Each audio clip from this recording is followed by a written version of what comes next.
Well, it's your email and then whatever your password is, I think. Mhm. I Thank believe you, so. Chris. Yeah, of course.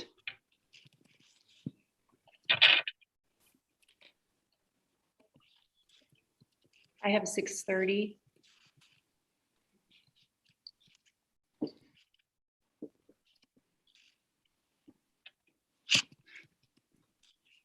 If we had Price is Right music, that would be more fun.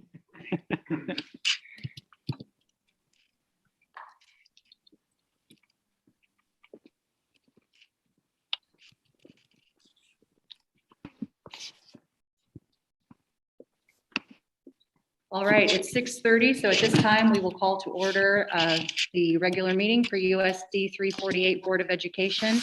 I'd first like to thank the tech department. These are on each of your tables. They're little bulldogs, and they were made using the 3D printer. And they've been doing lots of neat projects. I also heard a music instrument was made with a 3D printer by derising. So anyway, lots of neat things happening. Thank you for the gift. At this time, I'd invite everyone to stand and say the Pledge of Allegiance, please.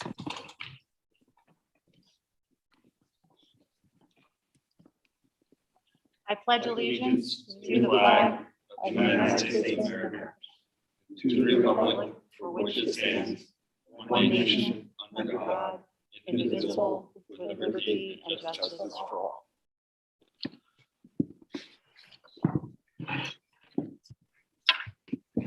Thank you. At this time, may I have an approval of the agenda?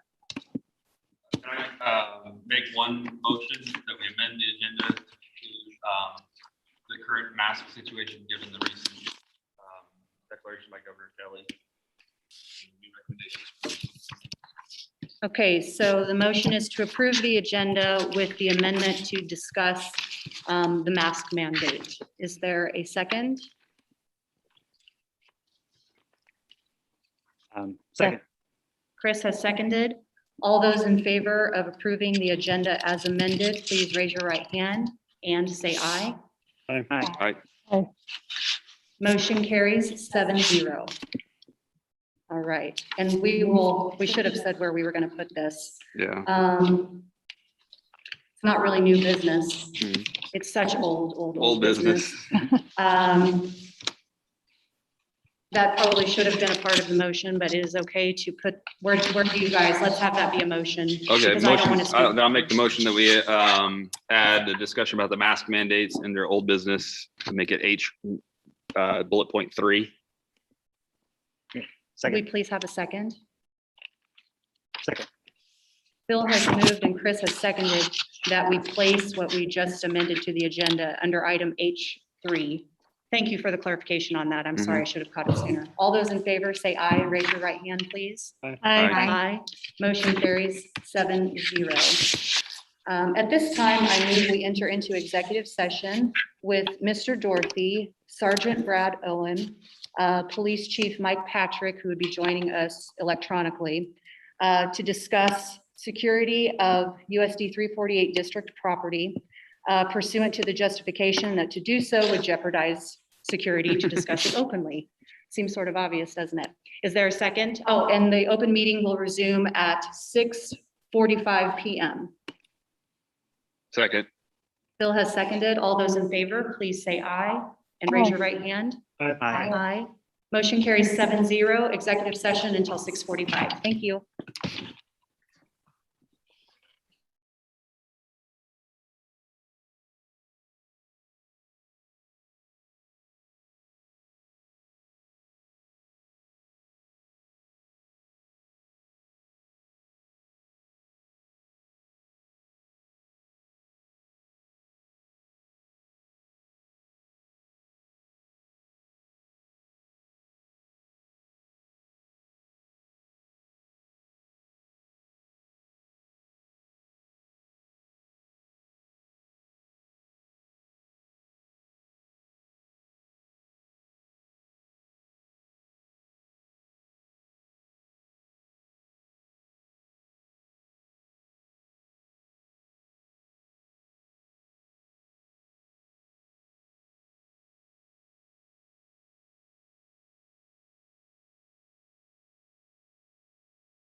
take pictures. Okay, thank you. And do you have the box? I do. Okay.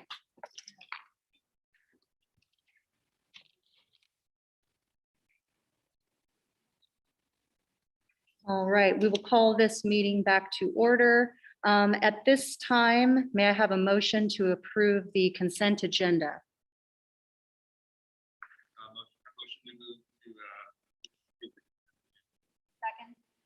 Phil has moved, Susan has seconded. All those in favor, please say aye and raise your right hand. Aye. Motion carries 7-0.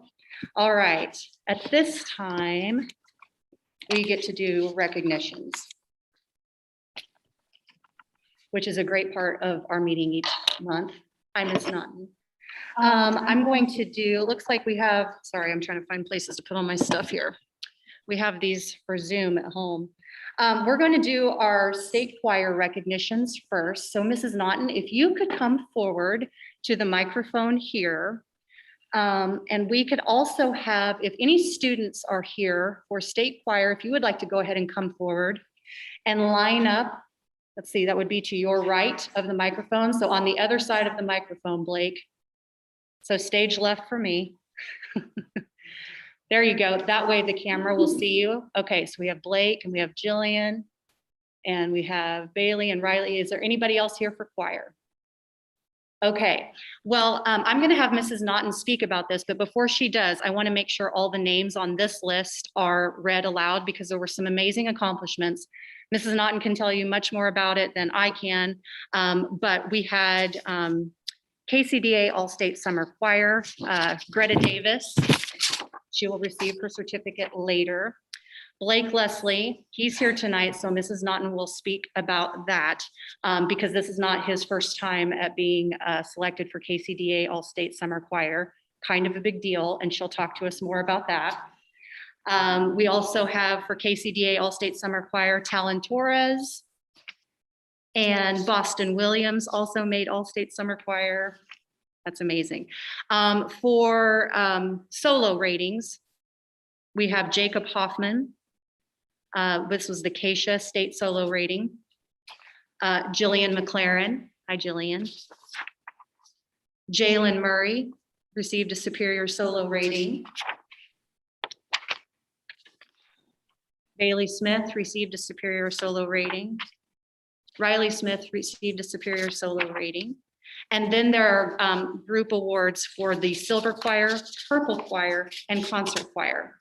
So I'm going to have Mrs. Naughton talk more about that. I'm going to hand you the certificates, and then we will do our statement of recognition after she is finished, telling us anything you would like to tell us about music this year. This is her first year with our district. Having this big pile of papers for her to hand out is a huge accomplishment in any year, but especially this year. So thank you, Mrs. Naughton. Thank you all for taking time to recognize these students. So great to see all of you in person. I know I've seen a lot of you on Zoom or in the live stream recordings of the meetings, but it's great to be here. I'm extremely proud of these students, and of course, everything looked different for the state festivals this year. Everything was virtual, so not only did they have to prep and get ready to perform these pieces, they had to record them and send them in. So that's always a hard thing to be able to get a video together and feel good enough about it to put that forward and get comments from a judge. So as Ms. Smith said, we had 5 soloists and we had 4 superior ratings. We have Riley and Bailey Smith and Jillian McLaren and Jalen Murray and Jacob Hoffman earned an excellent rating. And then additionally, another recording for KCDA Summer All-State Choir. And Mr. Blake Leslie, who we have here, this is his 4th summer. Yes, and he even last year they didn't get to participate, but they were still recognized. So this year we're like, are they going to do it? Is it happening? So we're so glad that the summer choir is actually going to happen in person to pick up this summer. Modified number of students. I mean, like, how many people are they going to take? What's happening? So all 4 students that we submitted by the district were all made it into the choirs. So 100% acceptance right there too. So proud of you all. It's all really exciting. So yes, for those of you here on your certificates, great. I I don't know if you do applause at board meetings, but for the board honors, definitely some snaps, if not applause. And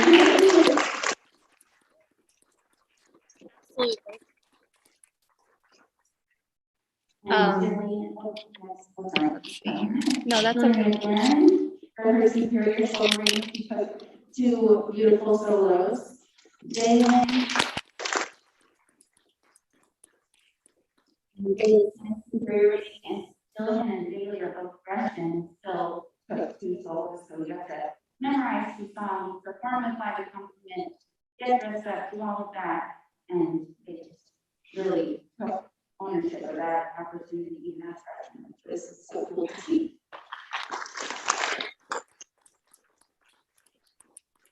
And then Riley Smith, also superior rating a junior, and Riley, you've got the state solo ensemble every year, haven't you, too? Which is really awesome to see that she's continuing that for the junior year, so. Yeah.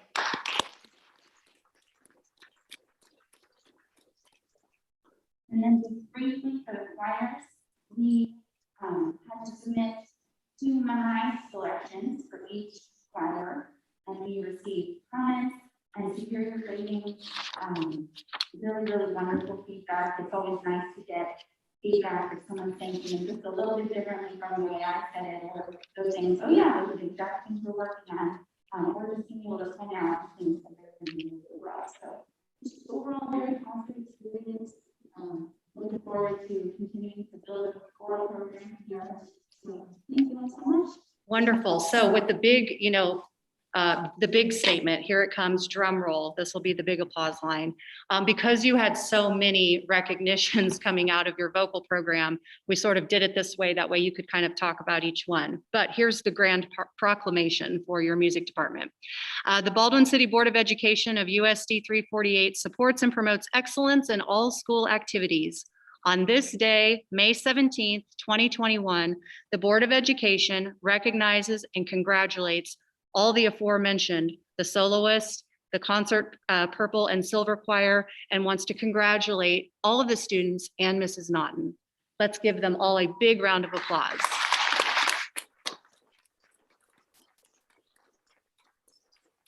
Miss Megan, were you able to get a picture of them? Do they need to face forward? Let's face forward and do it, guys.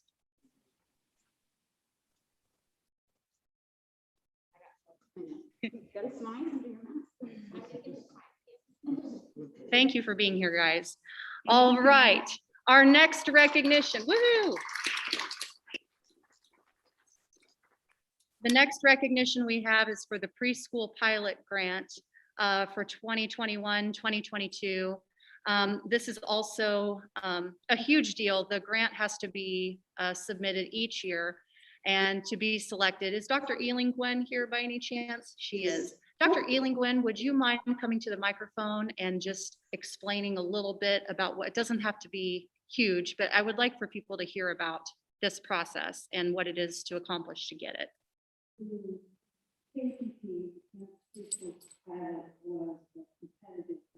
This year, and we were awarded not what we asked for, but we were awarded enough to.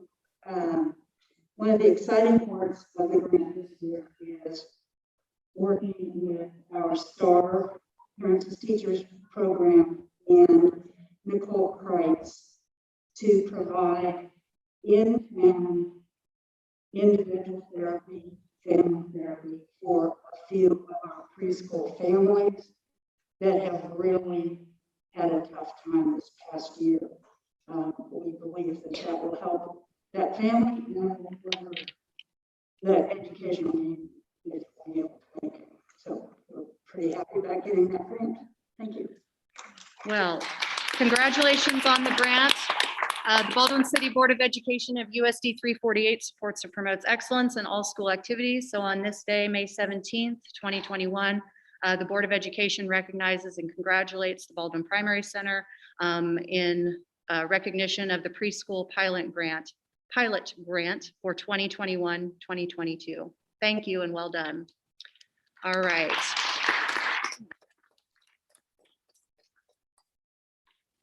This one, I'm always excited to be able to give these. This is really the only good part about being president of a school board right now is that you get to do this. This next recognition is for substitute teachers for 2020 and 2021. Substitute teachers are always a gem. We always appreciate them. But for those who were able to serve the district in that capacity this year and be substitutes, we were barely hanging on. And it's thanks to many of these people who did this. And so is Loretta Verhaeg here by any chance? Okay. Mary Plowman. Yay, will you come forward, please? Albert Schindel, are you here? Would you come forward, please? And if you could stand on this side of the microphone, that way folks are watching at home. That way they can see you too. And Linda Verbecki. Okay.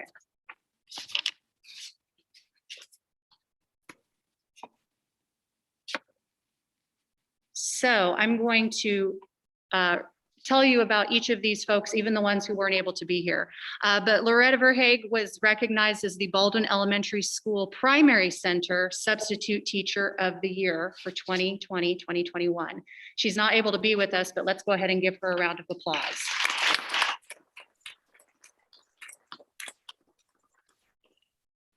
Mary Plowman is being recognized tonight as the Baldwin Elementary School Intermediate Center Substitute Teacher of the Year. Let's please give her a round of applause.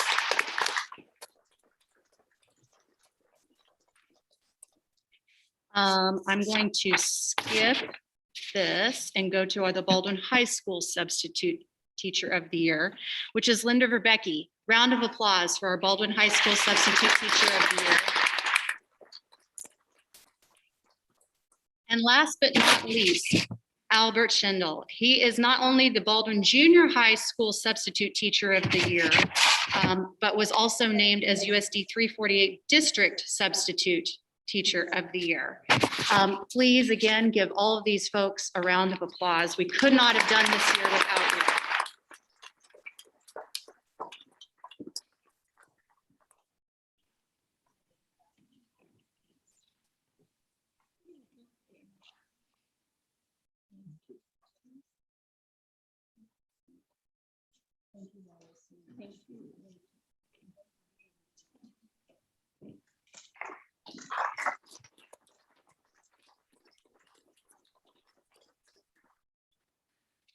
All right, the next thing, where's Miss Megan?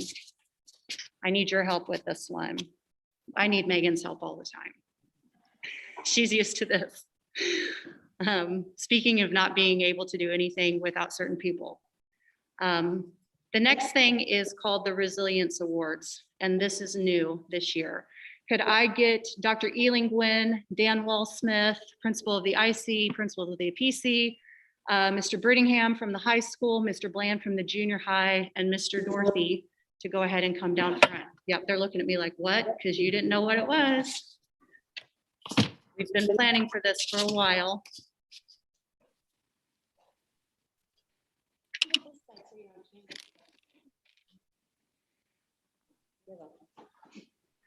So we have something for each of you to put in your buildings. And Megan will be giving those to you. I'm sorry to put you on the spot. You were definitely out of the loop on this. But we've had several conversations, as a board. How can we say thank you for this year? There just really isn't a way. We know that not everything that we've all done at every moment has been perfect, but I think we can all look around at each other and know that every single person has worked their tails off to do the best they possibly could. And so I really wanted to establish what's called a Resilience Award. I took a training through KSB back in February. And the workshop for board members was how to cultivate resilience among staff and students. And it was one of the best trainings I've ever attended. Some of them are hit or miss, I'm gonna be honest, okay? But this one was really good, and gotta keep it real. One of the best things that came from that was how important it is in times of crisis to provide a beginning and an end. And when time has been just so weird, this year has really been like a continual year since last March for administrators, for custodians, for teachers who didn't know how they were going to be teaching. It has been a long, long year. And yet, folks have come every day to rolling their sleeves up, ready to face whatever needed to be faced, from county recommendations to seemingly changing rules by the moment. And nobody ever said, I'm out. No, what everybody said is, let's figure out what we're allowed to do and the best way that we can possibly do it at USD 348. So one of the things I did want to share, and they also said at this resilience training, is to highlight it when you see it. So this award that you guys are receiving is to you, your staffs in your respective buildings or district office, et cetera, your students, the people who have subbed, anyone that you have had to oversee, talk down from a ledge, cry with this year, grit up, whatever the case may be. This is in the spirit of that. And I'm going to borrow something, but I'm not going to plagiarize, because there was someone who gave this speech recently who got in trouble at a university and didn't properly cite. And I don't want to make that same mistake. But Admiral William McCraven, who's someone I have a lot of respect for, he was a U.S. Special Operations Command. I see some of you nodding head. He actually included this in a graduation speech, I believe in 2014, at the University of Texas.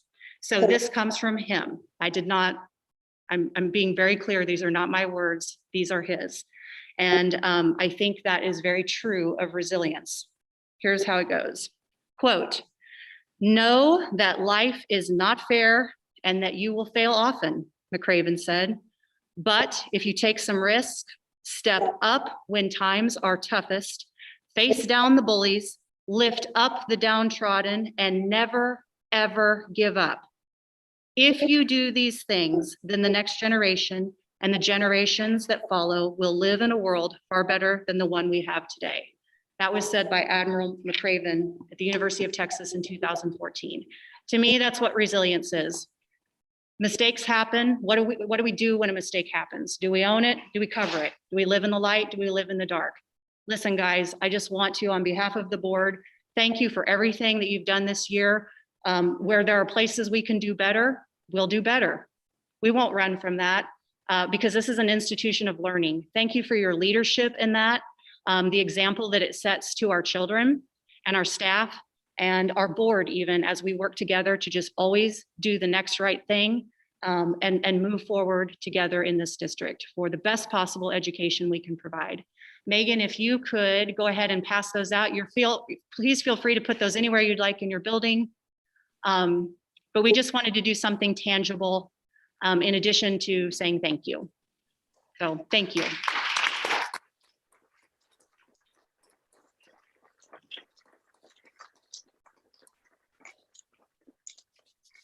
All right, last but not least, we have National History Day competition. And is Mr. Blanchett here? Yes, Mr. Blanchett, would you come forward, because this agenda item is kind of a 2-for-1. It's recognition, and also you get to ask us for an approval, I believe. So let's do the recognition part first, and then we can segue into the approval part. Okay, would you like to talk about your 2 students who are receiving recognitions tonight? Isaac and Cole, come on forward. First, I'd like to just congratulate the choir again, Dr. Ellen Nguyen, on your preschool grant or substitutes, and the administrators. 4 out of 5 of those aren't too bad. So I think at every level this year, students, teachers, admin, board, we've done a great job. We've persevered, we've pushed through, and glad these guys get to be recognized tonight. So Cole and Isaac competed in the District History Day contest back in February, and they got first place on their website, which qualified them for the state competition, which they got second place, which qualified them for the national competition. So tomorrow at midnight, their website locks and it's going to the national competition. So hopefully they've made a lot of good improvements. They've done a tremendous job. This year's theme was communication in history, the key to understanding. They made a great website actually about carrier pigeons in World War I. And a specific carrier pigeon that carried an important message got shot in the leg and actually completed the mission, and made a really nice website for it. So I'm really proud of these guys for the district and the state level and qualifying for the National History Day competition. So I think that's the first part of the recognition. Yes.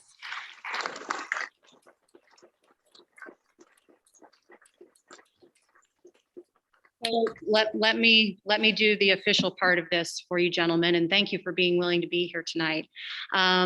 The Baldwin City Board of Education of USD 348 supports and promotes excellence in all school activities. On this day, May 17th, 2021, the Board of Education recognizes Cole Peterson and Ida Jensen as National History Day qualifiers. Congratulations, gentlemen.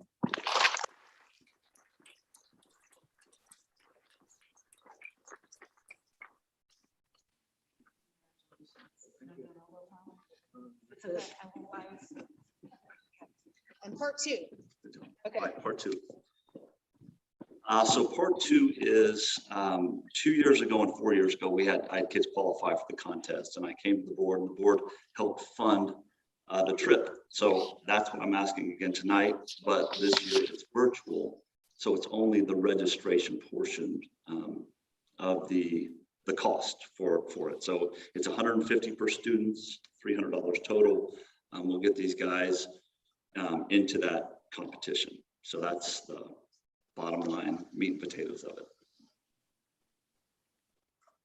And so we would need an official motion to accept that.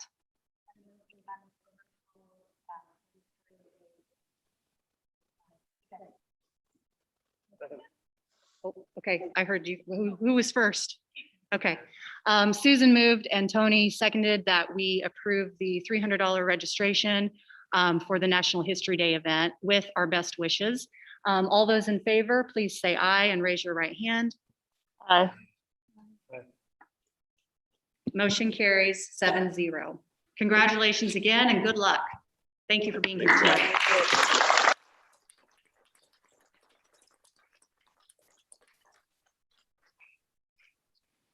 All right, we are moving into the public comment portion of our meeting. Before we begin that, so if this is the time that you want to, sometimes students that are being recognized want to go, or others, if this is your chance. If not, we will proceed forward. For our public comment, the participation guidelines per the district, I believe it was on the table, but I'll just read it again. Public comment agenda item is the time for any student, patron, or staff member to have an opportunity to share topics of interest or to just make a comment to the board. This is the only time during the meeting that a person can discuss an item with the board and share their opinion. Generally, the board does not respond to topics shared at this time in as much as no background had been previously obtained. And it is not advisable to address situations without all the facts. The board can really only speak when they vote. And if a board member does respond, it is only that board member's individual opinion, not the board as a whole. Audience comments may be relative to any agenda item, whether or not it is placed on the agenda that evening or not, or it may be any topic of their choice. This is not a time to discuss specific personnel or student matters, meaning that we want to make sure confidentiality is protected if it involves naming a student or staff member specifically. What else? This is not a time, oh, I said that. Audience comments are limited to a maximum of 5 minutes. Also, if a delegation of persons comes to discuss a single issue, every attempt should be made to avoid redundancy and have each person state only new facts or new perceptions during their allotted audience time.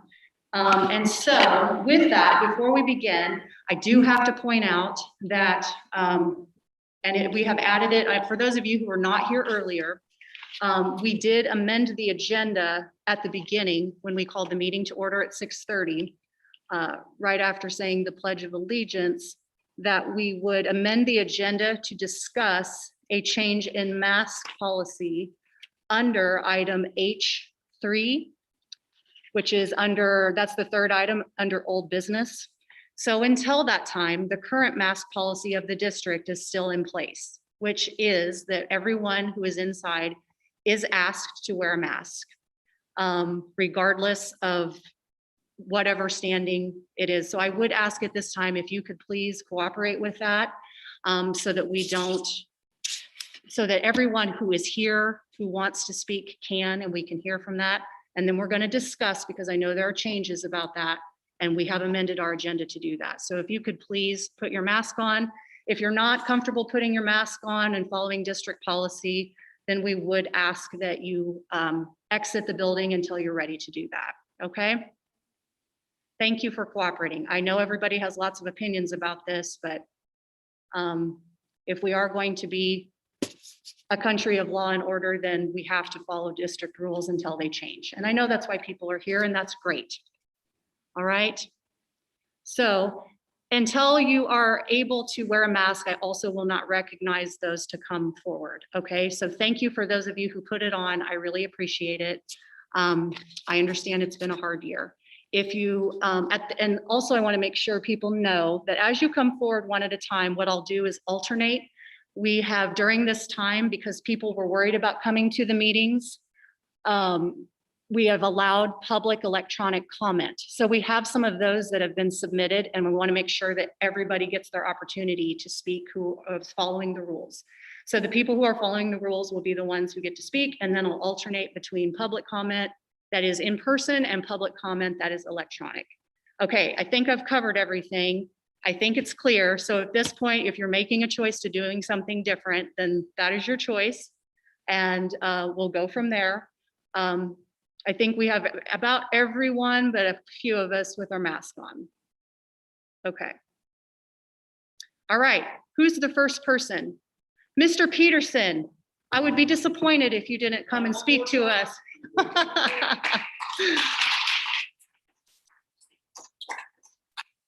So we'll have Mr. Peterson speak, and then we'll read an electronic comment and then continue to alternate in that fashion. Good evening, and your time will begin when you begin. Thank you. Thank you very much. I just thought it'd be important to, be first one more time. So I told you last time it was the last time. So this time definitely will be the last time, I promise. But I want to start out honestly just by thanking you all and thanking the school district.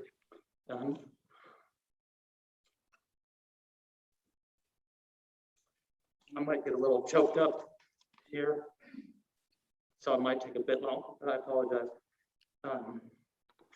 Sorry, anyways, I want to thank you for recognizing our son and Isaac for their accomplishments.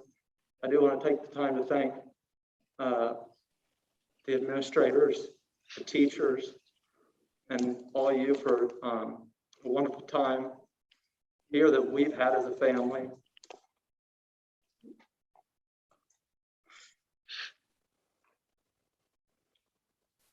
I feel like Baldwin's been a great school district, a really good learning opportunity. All three of our children, I feel like have really flourished here under the system that they've been given. I do recognize probably a lot of us have different opinions on how this last year transpired. And I do think everybody was trying to do the best they could. So I do recognize that.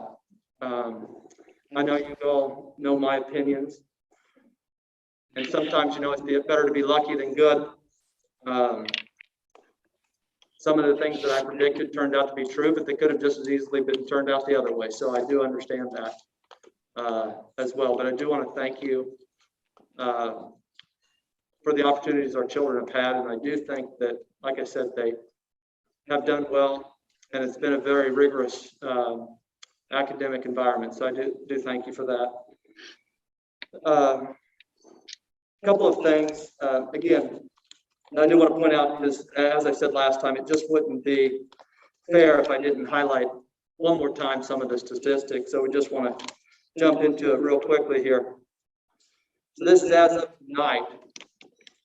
Children of school age 5 to 17 years old. There's been 2.681 million infections. We've had 267 deaths in that age group of the people that have been infected.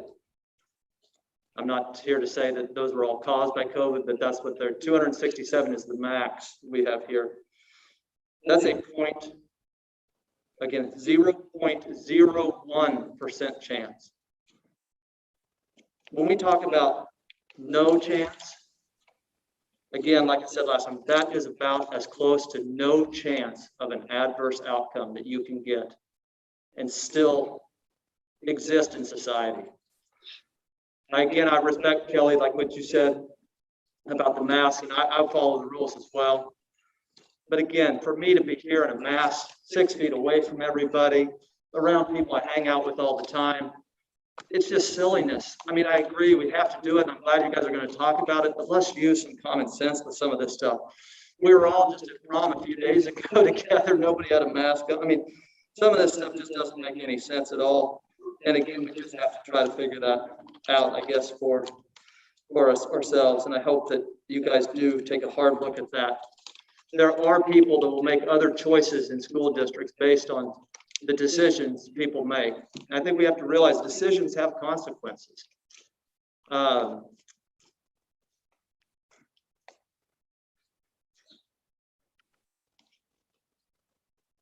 You know, excuse me, sorry. I know others will speak tonight, and I definitely support trying to get back to school on a full-time basis. That's the option and the only option without masks. Other schools have done it. We have the data at this point. All the teachers can be vaccinated if they want to be. Kids are simply just not at risk. I mean, before at least would say if something changed, we can change our opinion. And I still think that's the case. But at this point, we're a year and 3 months into this thing. I think we've got it figured out as far as who's at risk. And the children are just simply not at risk at all. So before my time's up here, I want to make sure I point out a couple things. I want to remind everybody of the immortal words of Dr. Harvey, the elder from earlier this school year, where he talked about fear. And we really have to look at that and understand what we're teaching our children. Fearing this, whether it's this or it's the next thing that comes along, or it's the next thing in their life that they come up against. It's just, we have to teach them and lead, I think, as adults on how we approach these types of subjects. And I realize early on, we all have different opinions, but we have to get to that point. And I know my time's probably close to up. So I want to throw out one more thing. I want to just say thank you. Again, for some reason, we didn't have prom this year as a school. So there were several parents that took it upon themselves to hold that, or to organize that, not hold that, to help organize that. And I think it was a great success. And there are a lot of moms out there that and dads that helped put that together. I want to just recognize those people that gave the kids that opportunity to do that. But again, our children will not be in the district next year. So whatever you all think about that, maybe it'll be good. These meetings might be a little shorter. And we are over time. Sorry. But I just want to say thank you again, and I hope you guys can take a few of these words to heart. Thank you very much. Thank you. Thank you for billing. Thank you, Brian. Thank you for being willing to speak, even though you won't be here next year. That means that you have conviction about what you're saying.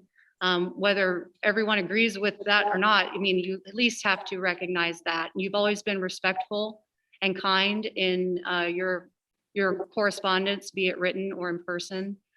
There's been decorum to that. So I appreciate that as well on a personal note, and wish your family all the best. At this time, I'm going to alternate to an electronic comment. So if the next person who would like to speak here would like to maybe be thinking about that. We do want to try to avoid redundancy. So if a point has been made, while we do not want anyone's ability to speak to be limited, we also, per our procedures, want to make sure that we're not hearing the exact same thing 47 times in a row. But we also want to balance that with the need for people to speak and for folks taking the time to come out tonight. Okay, Leanne Bathke via public comment. Dear USD 348 Board of Education, these are still difficult. Extraordinary times, and we appreciate the steps the USD 348 School Board has taken and continues to take to ensure the safety of everyone in our district in the middle of this pandemic. We are asking the board to stay the course with the mask mandates just for the final few days of the 2020-21 school year. Yes, the Centers for Disease Control has removed the mandate for mask wearing for individuals if they are fully vaccinated. However, the CDC is still recommending schools keep masking and distancing for the remainder of the school year, regardless of vaccination status. As of this week, barely 40% of Douglas County is fully vaccinated, and no one under the age of 12, parenthesis, more than half of the students in the district, end parenthesis, has had even their first shot. It's that population, as well as those who are medically fragile and immunocompromised, who are most at risk from COVID-19. We ask the board to follow the CDC recommendation to continue the wearing of masks on district property. Let's not force another adjustment on our students and staff with so few days left in the school year. Thank you for your time and service, Joe and Leanne Bathke.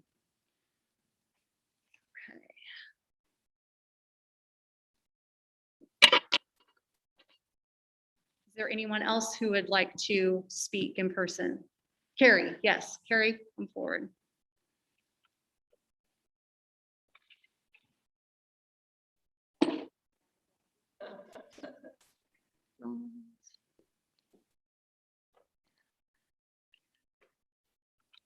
Hello, everyone. My name is Carrie Barth, and I'm a parent of 2 USD 348 high school students. I'm a taxpayer, I'm a registered voter. And, you know, we did elect you guys as a board to represent us, and there have been several things this year that I just haven't been happy with. And I want to start off with a couple questions. I'm glad that the mask thing was added to the agenda, because I want to know, when will USD 348 school board meet to vote to make mask optional? And which board members will be representing the parents who, like me, feel masks should be optional?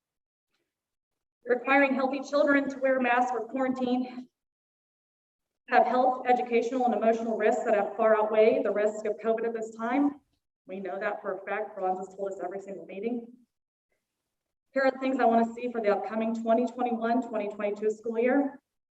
I want all of our kids and all of our buildings in the school district return to 5 days a week in-person school with continuous learning and with new instruction daily and masks being optional. I've spoken on several occasions with Mr. Brant Brettingham, our high school principal this year. Most recently, in the last few weeks, he called me and specifically stated that he too wants the school to return to 5 days a week in person with no masks, with continuous learning and no more hybrid. I really hope that we will support our leader in that mission. Even Dan Partridge with Douglas County Public Health has sent an email to the school and our board stating that the present mask mandate health order does not apply to schools, meaning that there is no rule stating this to wear, because I have reached out to him personally myself. Therefore, you as the board have it in your control to make that decision for the upcoming year to not mandate masks. This, along with the governor of Kansas ending the statewide mask mandate March 24th, combined with the new CDC information, there are plenty of reasons to not require masks. In addition, schools in Kansas and Missouri and our surrounding areas have been in school 5 days a week in person with no mask. So the proof and the science are both there. We want normal lunches next year. We want to have all the school dances, including prom. I too want to thank all the moms in the community that helped with prom this year. It was amazing. I want all sports to return to normal. I want no limitations on spectators at events in sports. I want vaccinations are now open for everyone to receive them, meaning things can return to normal. This does not mean everybody will get a vaccine. However, it means if you are concerned, you have the choice to get one to protect yourself. For those of us that are still living in fear or have certain circumstances, then you do have an option of online school. Sometimes if teachers are also in that same boat, there will be online teaching. I don't think that's ever going away, actually. I want the teachers to be able to teach education the way that they were taught and trained and so passionately got into this career for. I have several teacher friends who want this too. I want to thank the coaches that have been there for our kids, doing things in person and not limiting kids I also want the policy for quarantining to be updated and reflect the more updated information in science and medicine that we have to not be as strict and stringent. I want for our school and parents to use some discretion. What constitutes exposure in most cases has not been justified by sending kids home for the day or days at a time who have zero symptoms and are not sick and are healthy kids. I don't think it's okay to send home healthy kids. They shouldn't have to quarantine. I've known many parents this year who've had kids that had to quarantine that were not sick, and it's super disruptive to their lives and to their kids' education. It begs the question, who really are we protecting? Instead, let's start promoting healthy living. Sports and exercise is one of the best ways to boost our mental health and our overall health of our bodies and immune system. This, along with healthy diets, is the best way to support our overall health, more so than any vaccine ever will do. We should never limit these opportunities. We do not want to be Lawrence either. Our board is lucky to have Dr. Corby as well. I mean, because he is somebody who's medically trained, professional, he's a doctor, his voice and experience should be leveraged by all board members when we need medical expertise. So this is the part that is the hard part. How many good students and good families do we need to lose in our district before we decide to do the right thing? Our nephew, Jake Berg, I want to make sure everybody hears his name. He's a junior. He transferred to Wellsville this year because he wanted to go to school 5 days a week in person. Kids need to be in school. Things need to be normal. Justice for what? A junior. He transferred to another school so he could go to school 5 days a week in person. Two brothers, Cameron and Braden Peck, a junior and a sophomore, have left Baldwin schools. These are kids that are my kids' family, friends even. Ron Peterson that just spoke, his entire family is moving. They have 3 students that are awesome students in this district. And we've also lost a student, Haley Wimpy, a freshman, to suicide this year. And I don't want to see another one because kids can't be normal and have school and see each other's facial expressions and smiles and give hugs. I encourage every person in this audience to get up and speak, even if it's to say ditto to whatever I said. I think we should all be heard. Thank you guys for your support.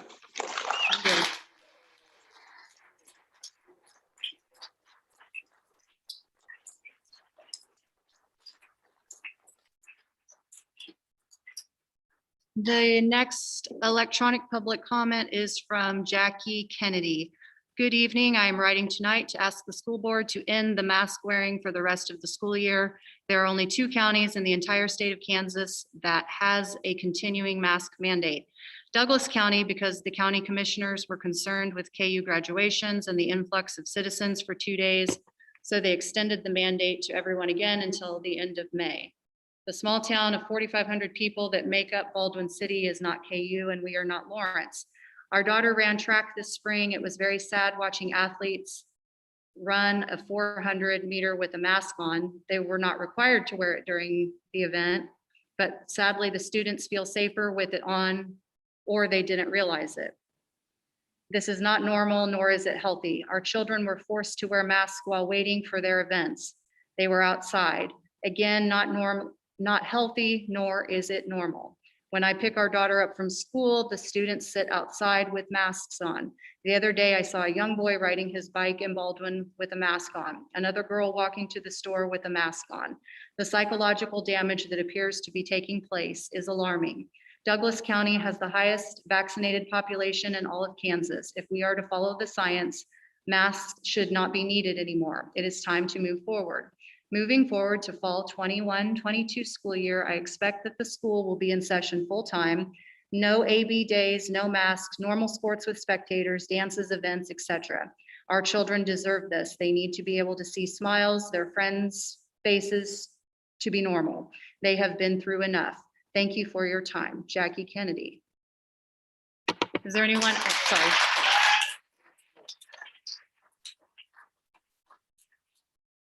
Anyone? Yes, Shelley Todd.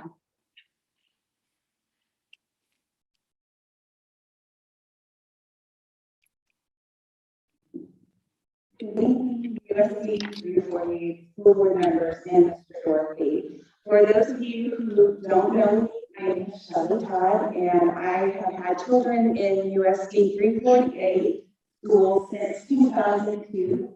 My youngest currently a junior at Baldwin High School. So first off, I want to thank you all for being willing to serve on our local school board. You have taken on a role that many of us here this evening would not want to accept, so I appreciate your willingness to represent your districts in our Baldwin community.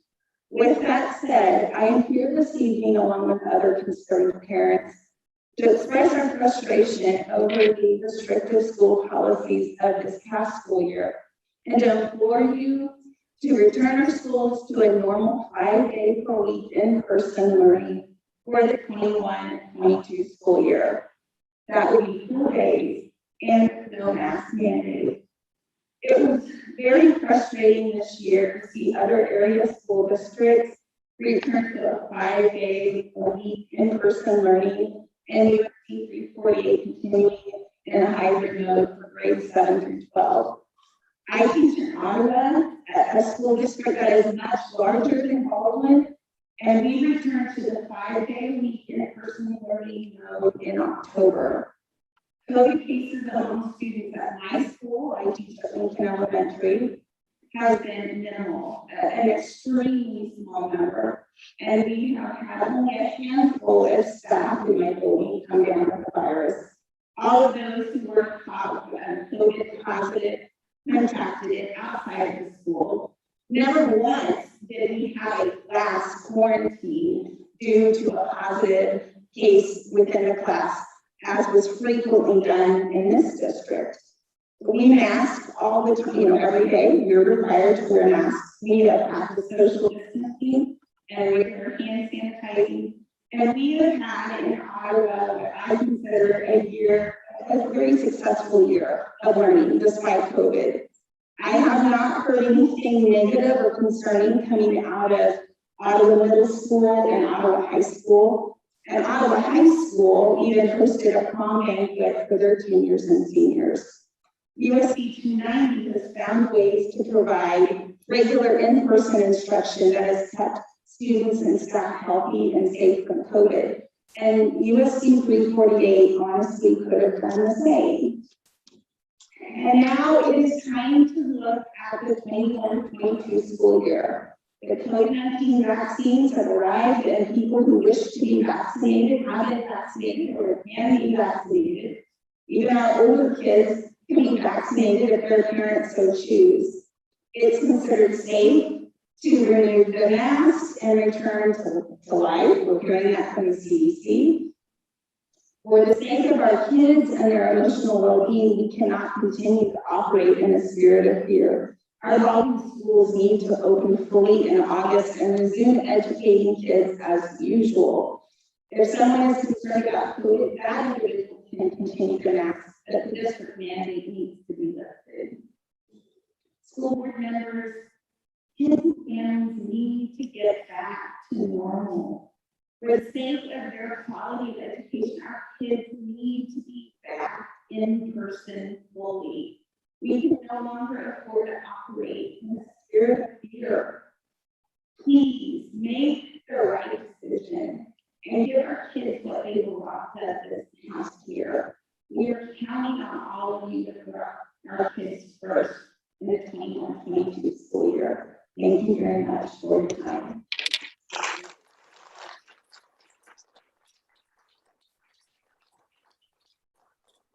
Thank you, Shelley.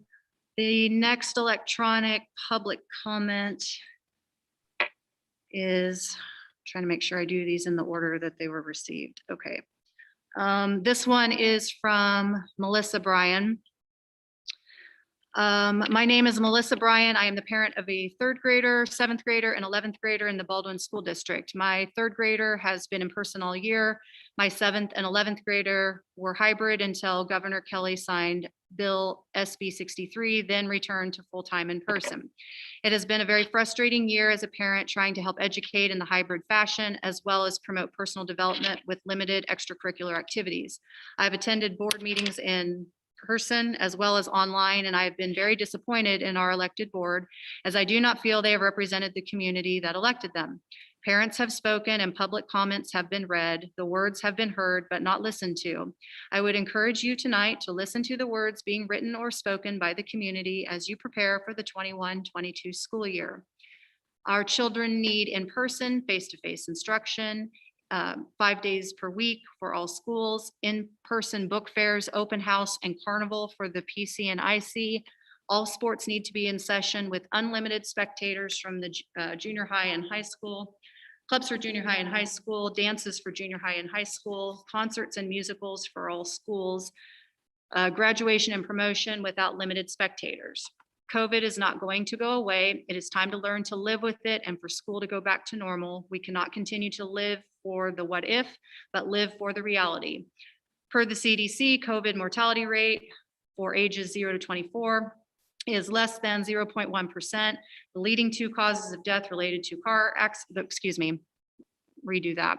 The leading two causes of death for this age group is unintentional death related to car accidents, followed by suicide.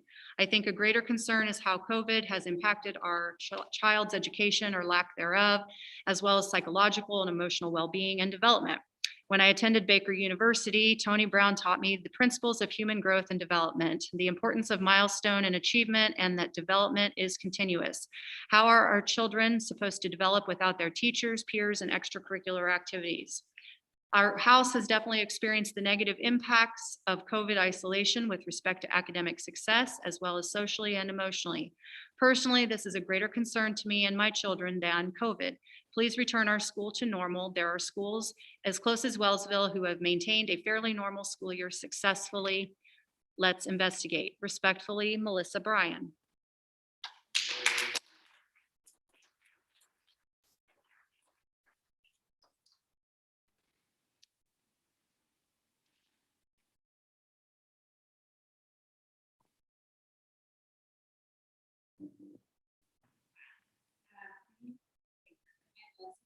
And a kindergartner.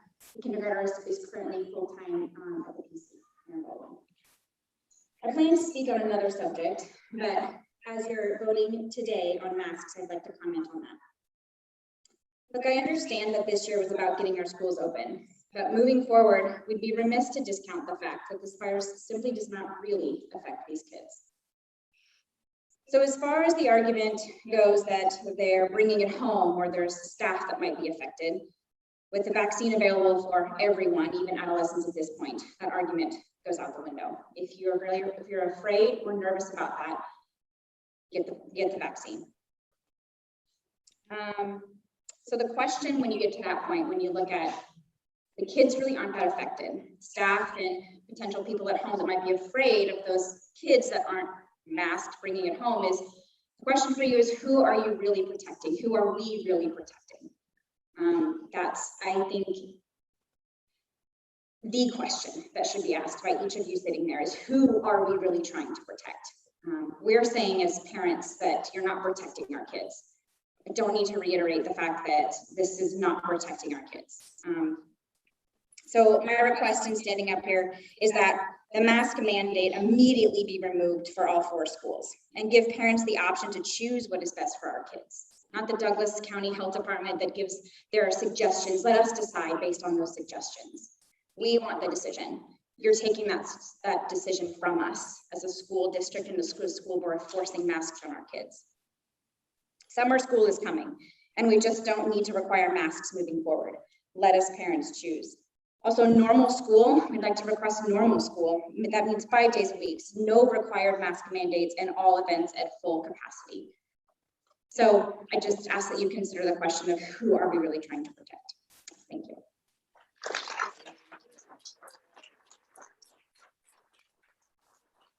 Thank you, Marie. Let's see here. Back to electronic public comment. This is the last one that I can see. Let's see here. This is from Gracie Bryan. Dear school board, my name is Gracie Bryan and I am a junior. I am involved in cheer and many clubs. I was a hybrid learner, excuse me, I was a hybrid learning student and then switched to full-time when the option was presented. I was lucky enough to be able to finish out my sophomore cheer season. So although I can't exactly explain to you the pain of losing a full season puts on a student athlete, I can explain the pain of cheering to an empty stadium because everyone is sitting out of the gates on top of their cars, having no student section, having no school dances, and not being able to have cheer competitions. On top of all the memory-making high school events being canceled, attending school has been just as difficult. As a hybrid learning student, I was always stressing out about studying for tests on my own, keeping up with all the assignments and making sure I was getting stuff done. It got to the point where I was just doing the assignments to do them, and I wasn't even focusing on what I was learning or doing. Then as I transitioned into attending school full-time, I soon learned that it would not be what I was expecting. I originally attended school as an A-day student. So when I transferred to full-time, I stayed doing my work on those days. Then on my B days, in a majority of my classes, all I do is sit there while the teacher goes through the same lecture they did on A days to the B day student while I watch Netflix or Hulu and sit on my phone. While I'm grateful I am getting to have some normalcy back into my life and have a routine, I am finding the whole people, sorry, I want to make sure I read this in the way I think it was meant to be written. While I am grateful, I am getting to have some normalcy back into my life and have a routine. I am finding the whole people attending every day and some attending every other day thing unnecessary. I understand the thought behind it all, but there is no normalcy about all the different ways students are attending school. Another thing that saddens me is that attending school with all of my classmates is something I looked forward to. And now there are students that I haven't seen in about a year other than on social media or at events not even hosted by the school, for example, prom. I get that COVID has posed an uncharted situation for everyone this past year, but as numbers start to go down and the number of vaccinated people start to go up, I hope that school can go back to some format of schedule instead of everyone basically doing their own thing. Sincerely, Gracie Bryan.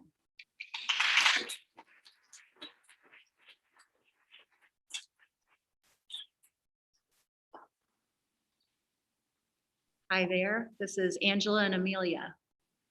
But please go ahead and introduce yourself, sorry.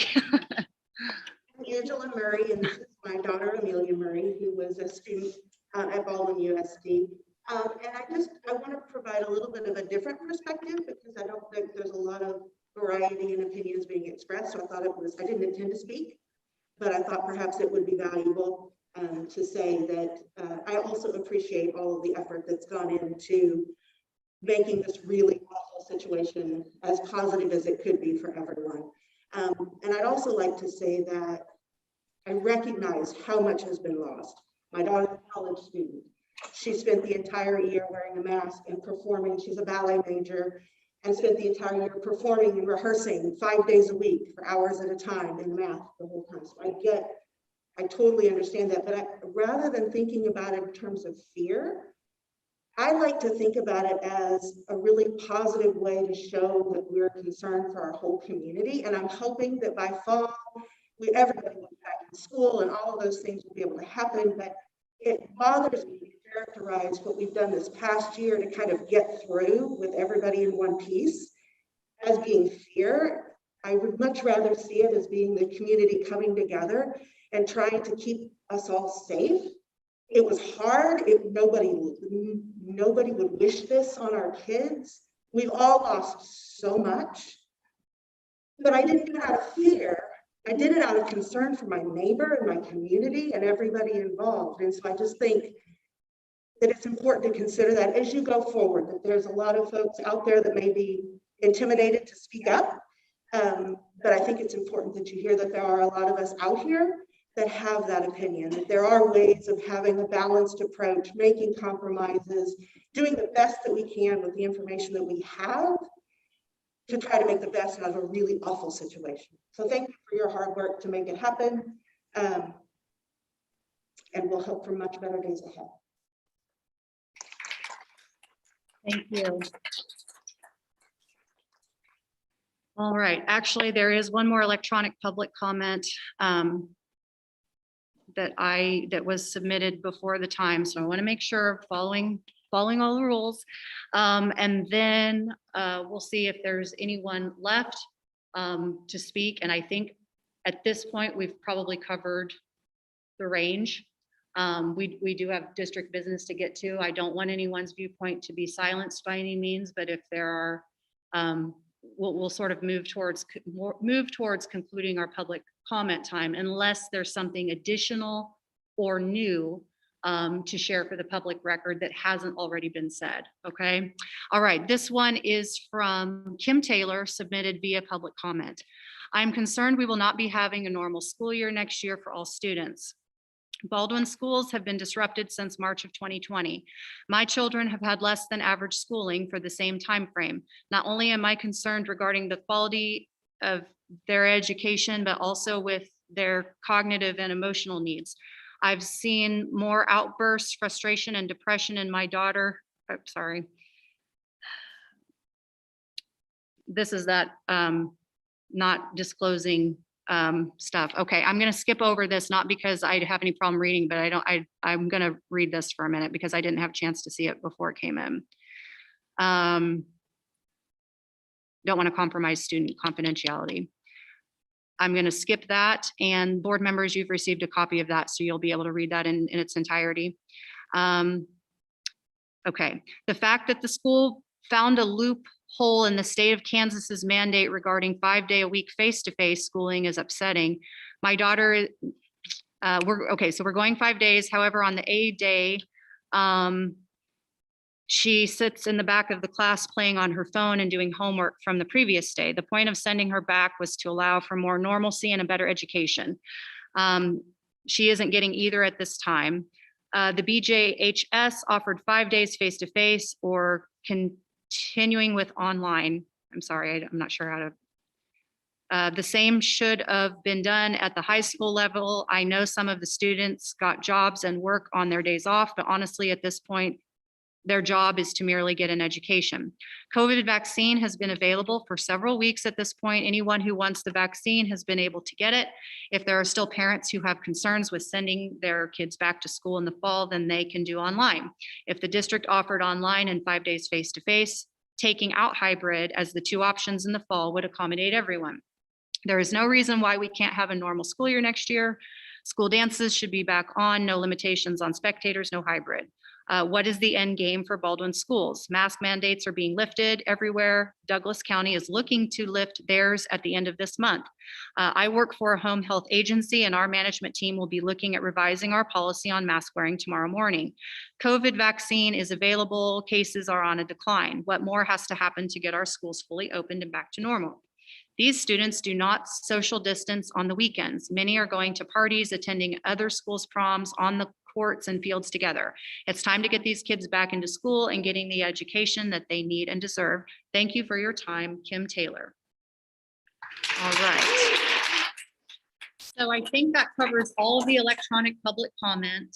Is there anyone else who has something different to say? Yes, sir. And then, yes, ma'am, you'll be after.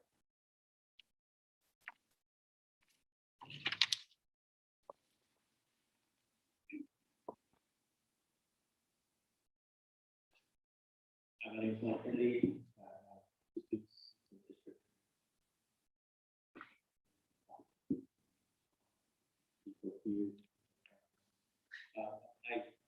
reiterate everything that said removing these ridiculous masks that people believe are protecting them, but really have done nothing to bend the curve.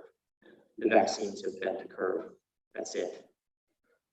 We need to get rid of these. I think it would send a strong signal to our students and our community that we're not going to live in fear if we do it before the end of the year. But I certainly want to see it done by the start of next school year. So as I said, I won't go into this much more than everybody so eloquently said. But I will say this.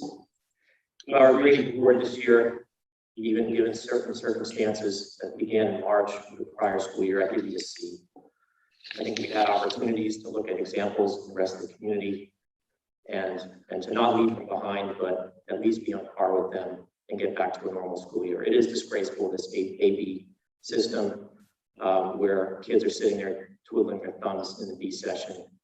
And from what my wife discovered in talking with you all, we didn't want to go back to a full schedule in high school because certain kids had jobs. When did jobs for students become more important than full-time schooling?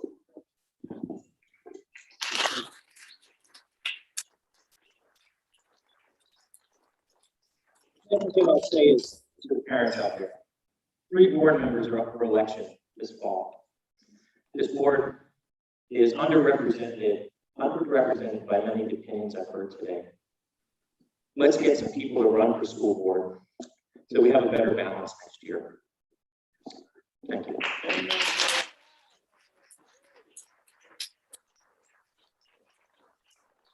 All right, anybody else? Yes, ma'am.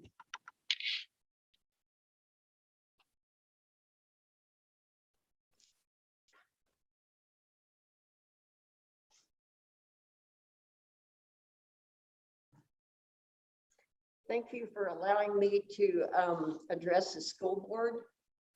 And my kids graduated from our school district and have extraordinary jobs. And I haven't really been back to find out what's been going on. It just takes my breath away. I want to say one thing that might be different.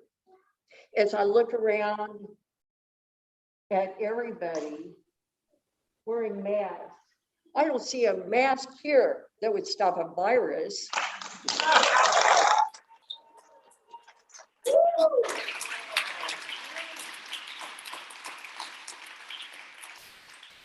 Now y'all are highly educated, the school district highly educated.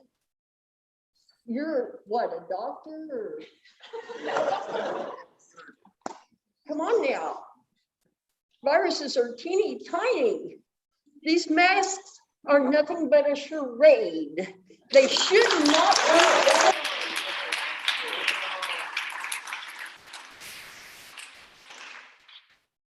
I hope you heard that.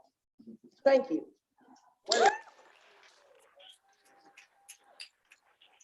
All right, let's keep decorum in our meetings. It's okay to clap at the end, but if we can try to not do it during, according to keep it all the same.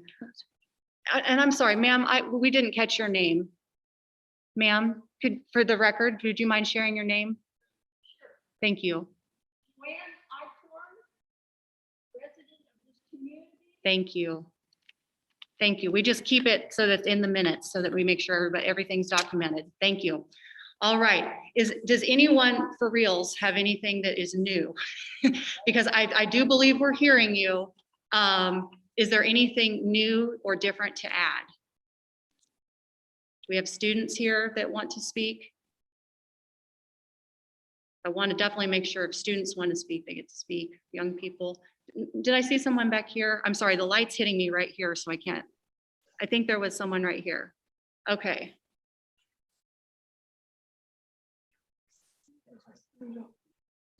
And your time begins. Go ahead, guys. My name is Maria Guerrero. I have a child going into the 2nd grade and the 3rd grade. I love Baldwin City. I am proud to be a resident of here.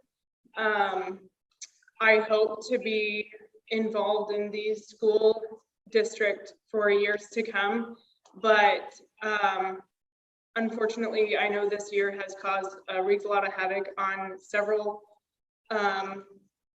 so many things. We could beat the dead horse continually up here, but I'm wearing my Baldwin wrestling shirt today. We haven't all made it through one piece this year, as you know.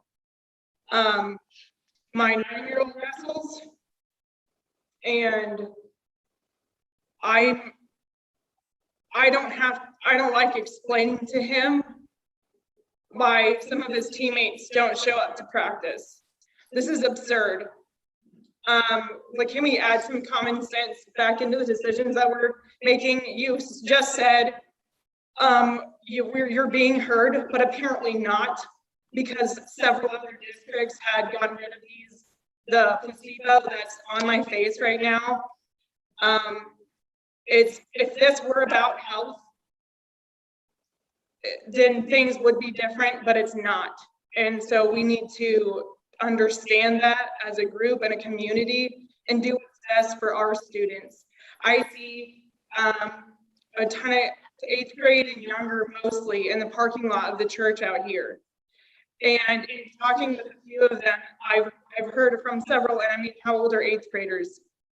13, 14 years old, and have mentioned to me how they just don't feel prepared to go into the next year academically and socially, because how is this benefiting our kids and their education?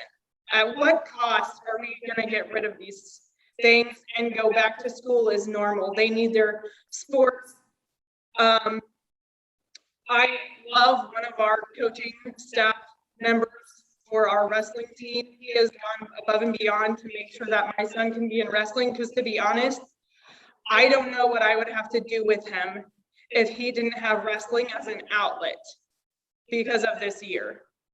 And so I hope as board members, you actually are hearing this and we can improve our district and community starting in our schools for our children.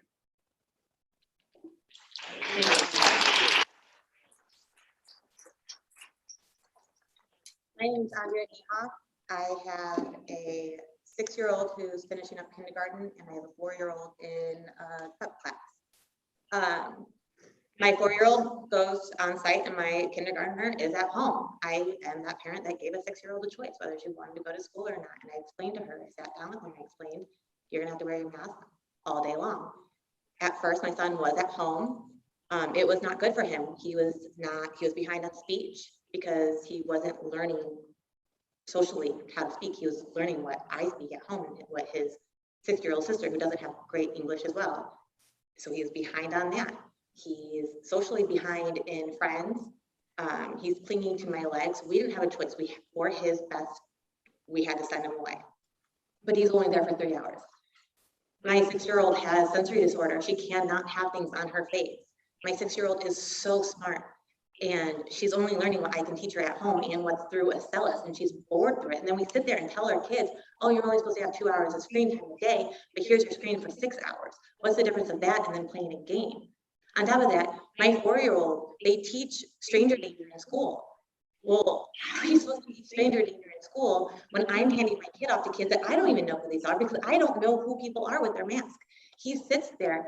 They have caused so much anxiety with my children that my 4-year-old will not go into that school until all the other kids are there and Miss Tracy comes to him and meets him at the door and brings him into school. But again, if Miss Tracy is not there and it's I don't know who it is, people with the little hands things, I'm going to tell my kid not to trust strangers, but here you go, honey. Here's a stranger right here. I don't know who this person is, but go right ahead.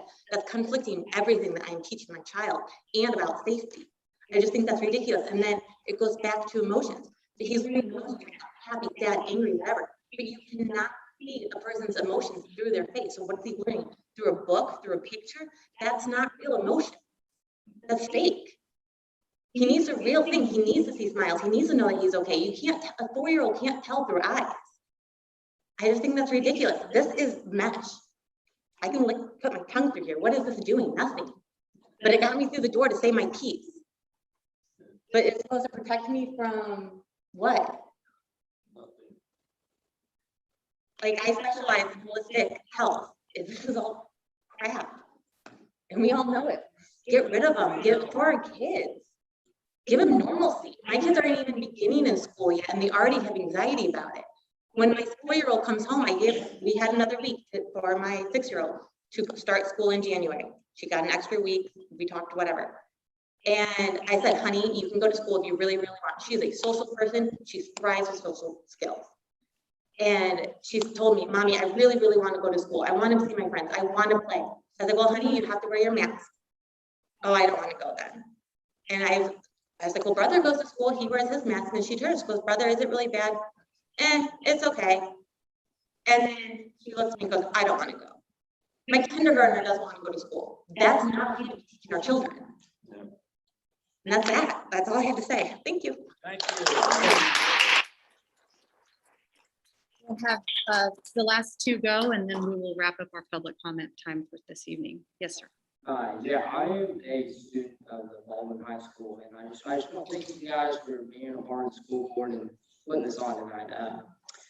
And as a student, wearing these masks has really affected everybody. And I know everybody has talked about that, but it has made us feel anxious and concerned and questionable about what are we doing. And I know some students that have really high grades, but this year they're not doing so well because of the mask. They don't know what to expect.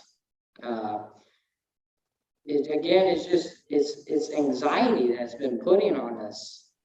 I know myself, I want to do good in school. I want to thrive to do good. But these masks are really affecting how I learn. I get distracted. Yes, I do. I respect the policy. I respect the teachers. I will wear them. But it's got to come to a point where it has to stop. Somebody has to stand up. That's all that I have. Thank you.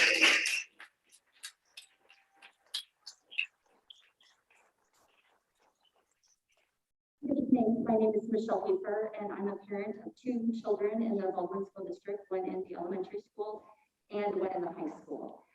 And I know that you feel that there's a lot of redundancy in what parents have come here tonight and some of the students have come here tonight to say. But I think if they have come tonight to say it, regardless of this, if it's redundant, they should have the right to come up here and speak their piece.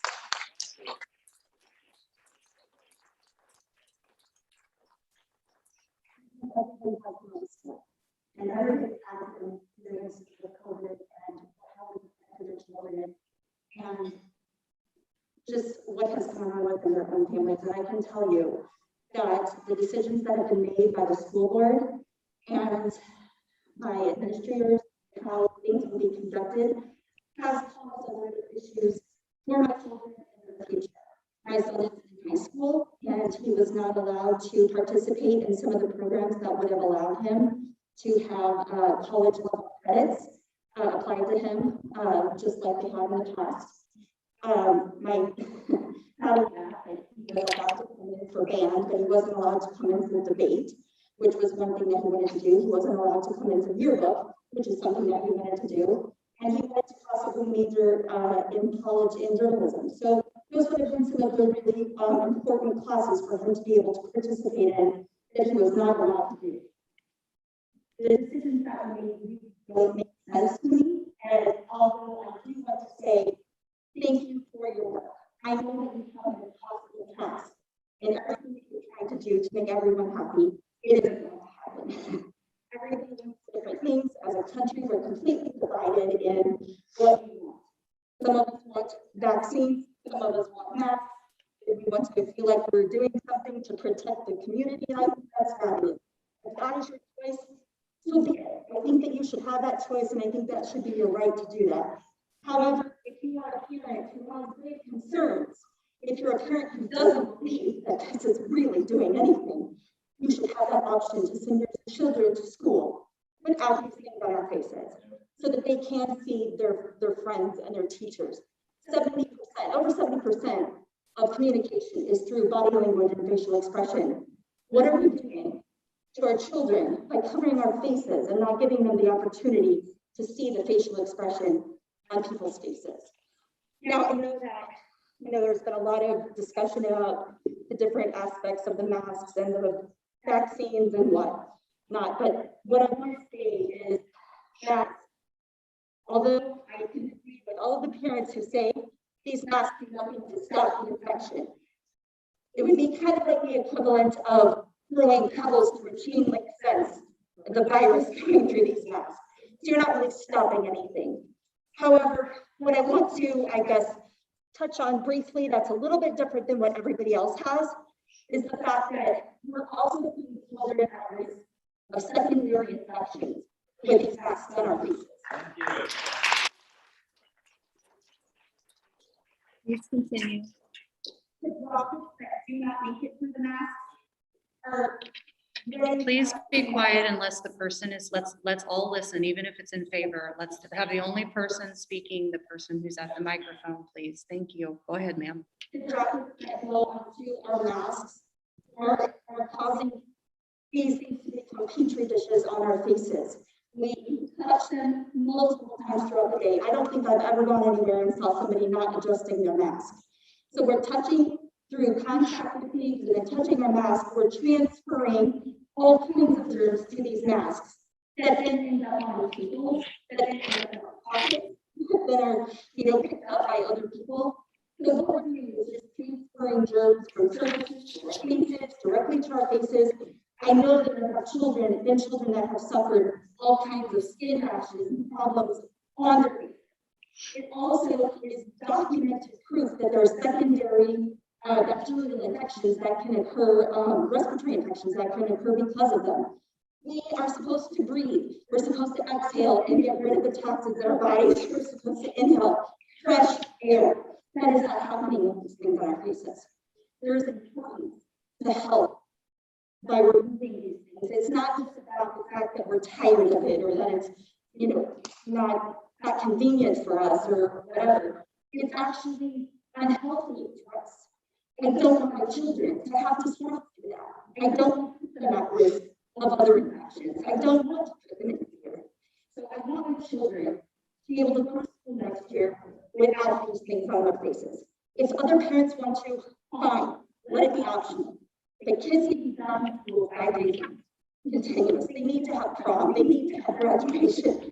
Let's get our kids back into normal life to have a real chance, a real opportunities. Because my daughter, she was at home. Both of my children were schooling on the computer. Ma'am, we're over time, but I'm going to give you a couple more seconds because you were interrupted a couple times with applause, which is typically a good thing. But yeah. Because she's lost touch with her friends. She cries because she's not able to participate in school like the other kids. I've chosen that for her own safety, but next year, please don't think we have to make that option, for her to not be able to come back to school. Thank you. Thank you.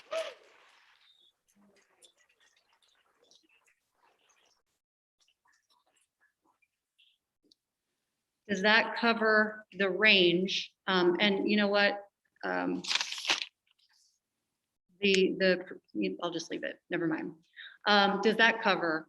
Does everyone feel like they've had an opportunity to speak if they have something new or different to offer the public record? All right. Thank you for being willing to speak up. Even when you're not sure what somebody else thinks, it still takes courage to speak in front of people. It's hard. And whether everything about what is being said is agreed with or not, it's hard to speak in front of people. So we're going to continue on with our meeting. We're going to keep decorum. Again, at this point, now it's time for the board to discuss what is on our agenda. And that is to move to the financial report. And the first item on the financial report are copy machines. Thank you, Cindy.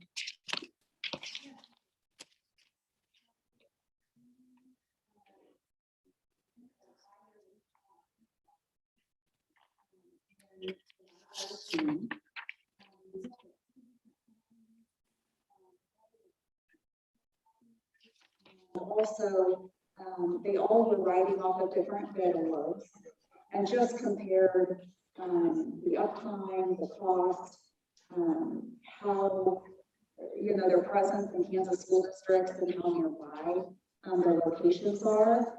Our recommendation after going through that is to stick with our current RICO copiers. They would be obviously new copiers for another 5-year term.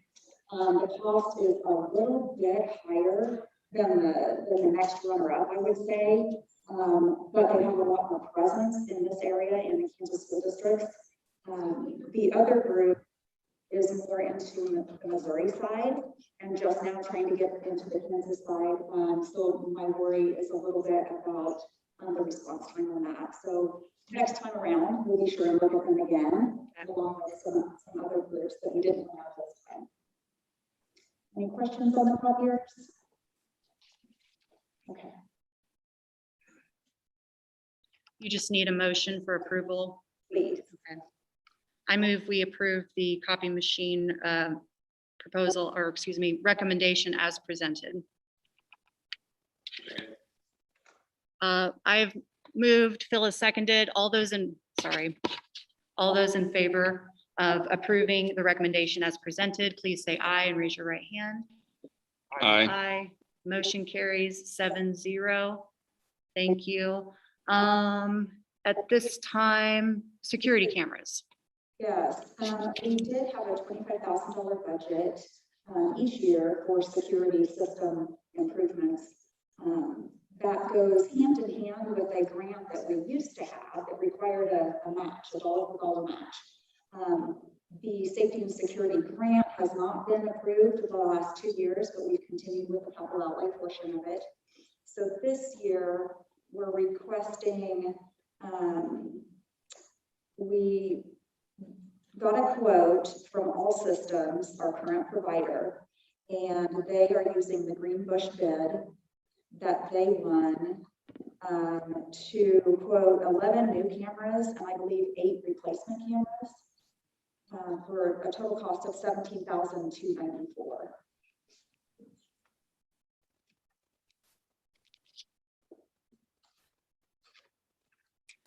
And if you would like to proceed with that, we'll just need a motion.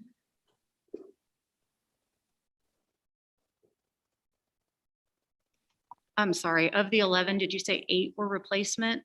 So there are 11 new cameras and 8 replacement cameras. Okay. Oh, okay. So in addition. That's right. Okay. That's right. And it was in the report. I'm sorry. Does anybody have questions about this recommendation from Kay or Cindy?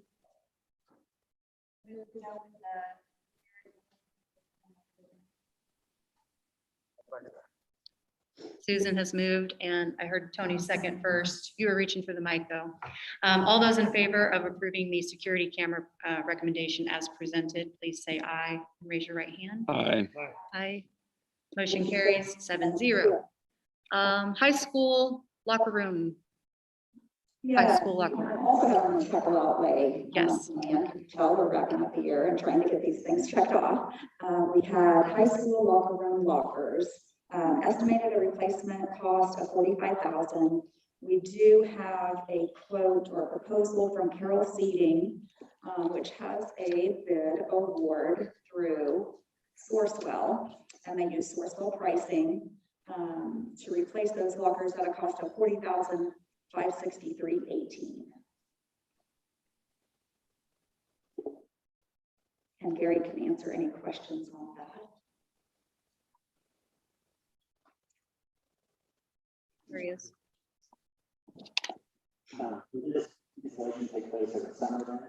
That is our goal. I'm not going to 100% guarantee it with the steel industry. They were not going to guarantee it. The hope is this summer. The company has actually locked in the steel price. Obviously, we can cancel it if you guys don't approve the bid, but they did lock in the price last week for us before prices go up. But the goal is to do it this summer. If not, we would push it to probably Christmas break. Gary, I have one question. If they locked in the prices for you, if for some reason steel prices come down, do they have the option to decrease the price? Okay. They would not go up, but they did say when I talked to the manufacturer last week, they were expecting steel prices to go up this week, so that's why they wanted to get it locked in.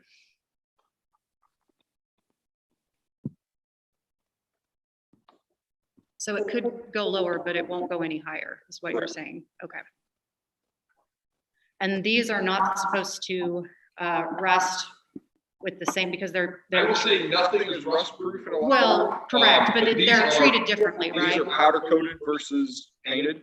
So they're gonna be a lot more resistant to rust. We've actually got a set of these in one of our PE locker rooms that we latched onto used 10 or 12 years ago, and they look almost brand new. And I think they were 8 or 10 years old when we got them. And these are all, I put in my email, not only the padding powder coated, they're all angle iron construction, so they're a lot more sturdy than a lot of companies' locker room lockers. Great, thank you. Anybody else have questions? And this has been previously budgeted through capital outlay. So we're right on with that. If there aren't any more questions, and a board member would be comfortable making a motion to accept the locker room bid as presented. Sure, I will. Motion that we accept the locker room bid as presented. I second.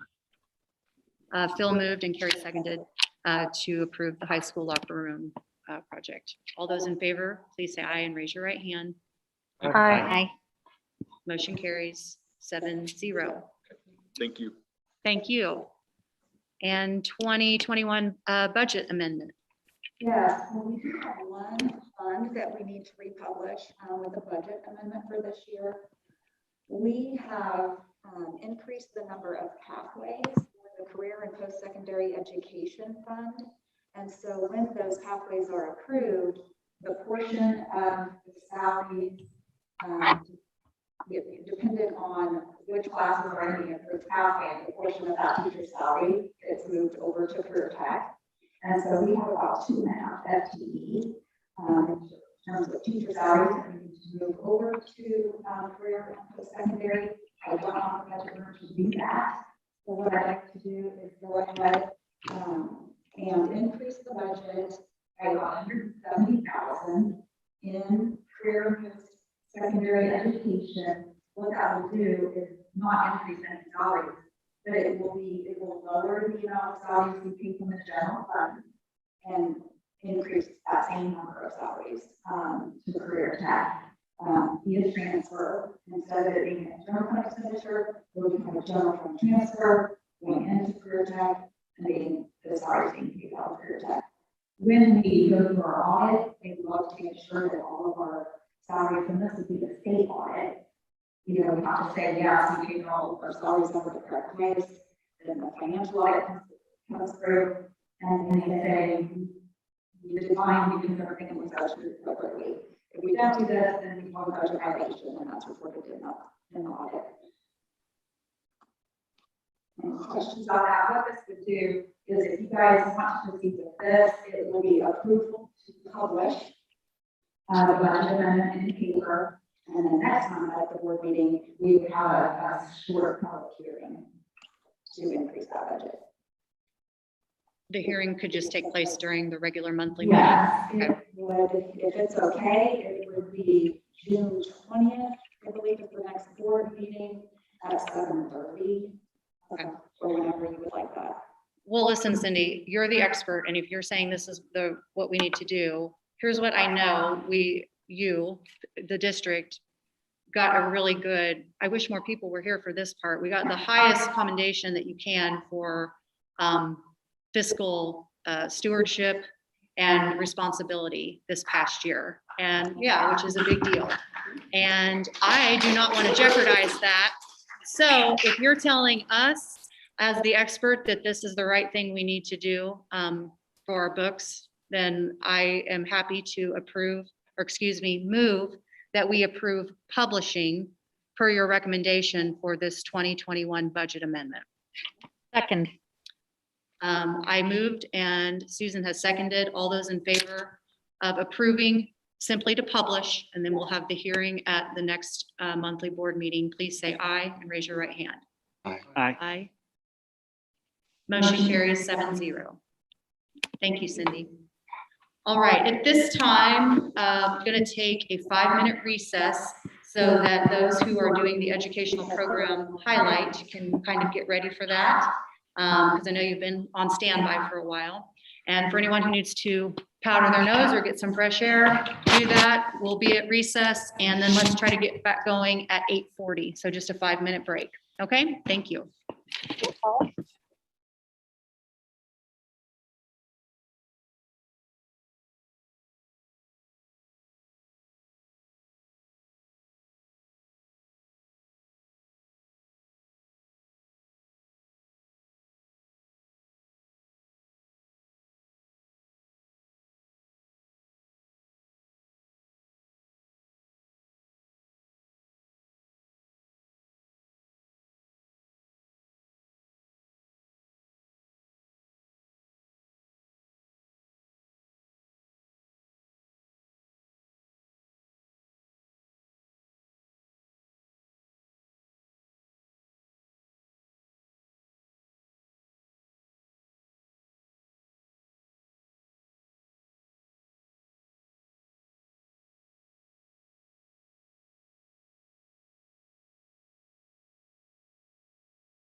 we're going to talk about our littlest learners. And Deputy Lynn Quinn, just kind of ties on to the preschool grant that we just received. Deputy Lynn Quinn is going to talk about everything, or all things early childhood and kindergarten. Sort of, kind of. I'm going with all things preschool.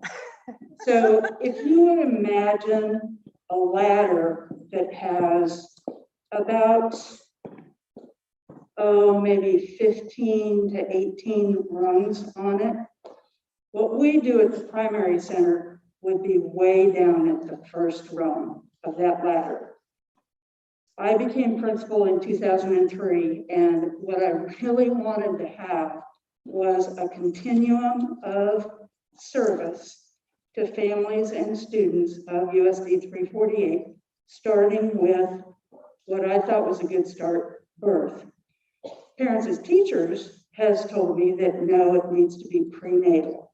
So I tell people when they ask, what grades do you have at the primary center? Well, prenatal through 2nd grade. So I think that early childhood continuum now has good collaboration between partners within the building. We still need to work on collaboration with Rainbow Preschool and with daycare providers. It's difficult to coordinate with those entities just because when we're off, they're on. So we don't have a great collaboration. We have communication, but not so much collaboration. STAR, Parents as Teachers, is the first rung in that continuum on that ladder.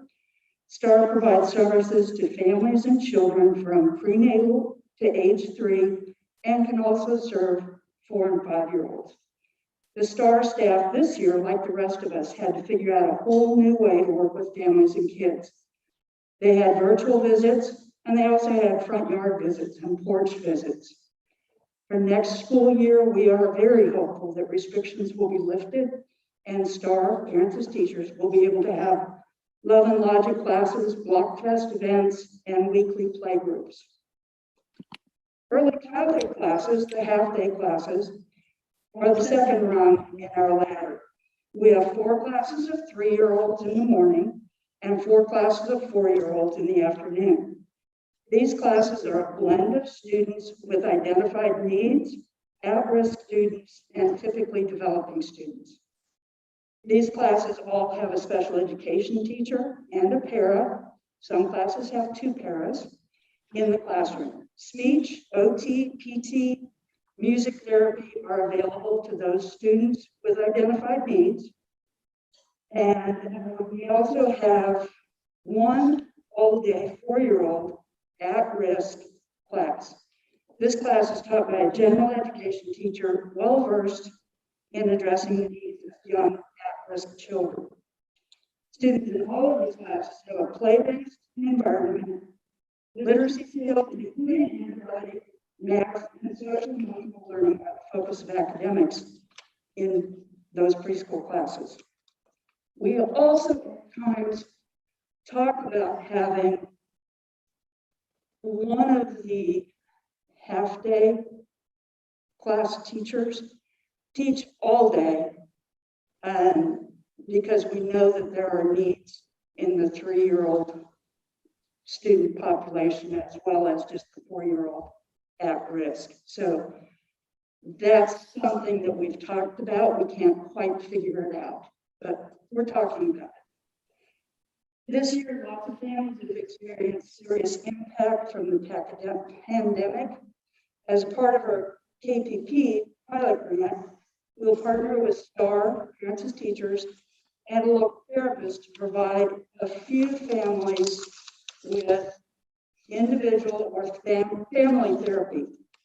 Mental health services have become even more difficult to access in Baldwin and surrounding areas. There's a long wait list. Some of our families don't have transportation to either Ottawa or to Lawrence to access those services. Within our grant, we would have Nicole Kreitz, a local therapist, provide clinical supervision to an intern that she supervises from Friends University.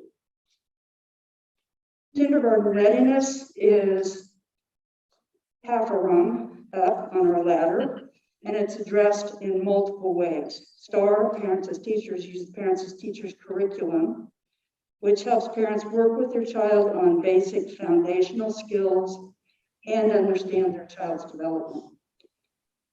STAR staff have partnered with the Baldwin City Library to advertise the 1,000 Books Before Kindergarten program.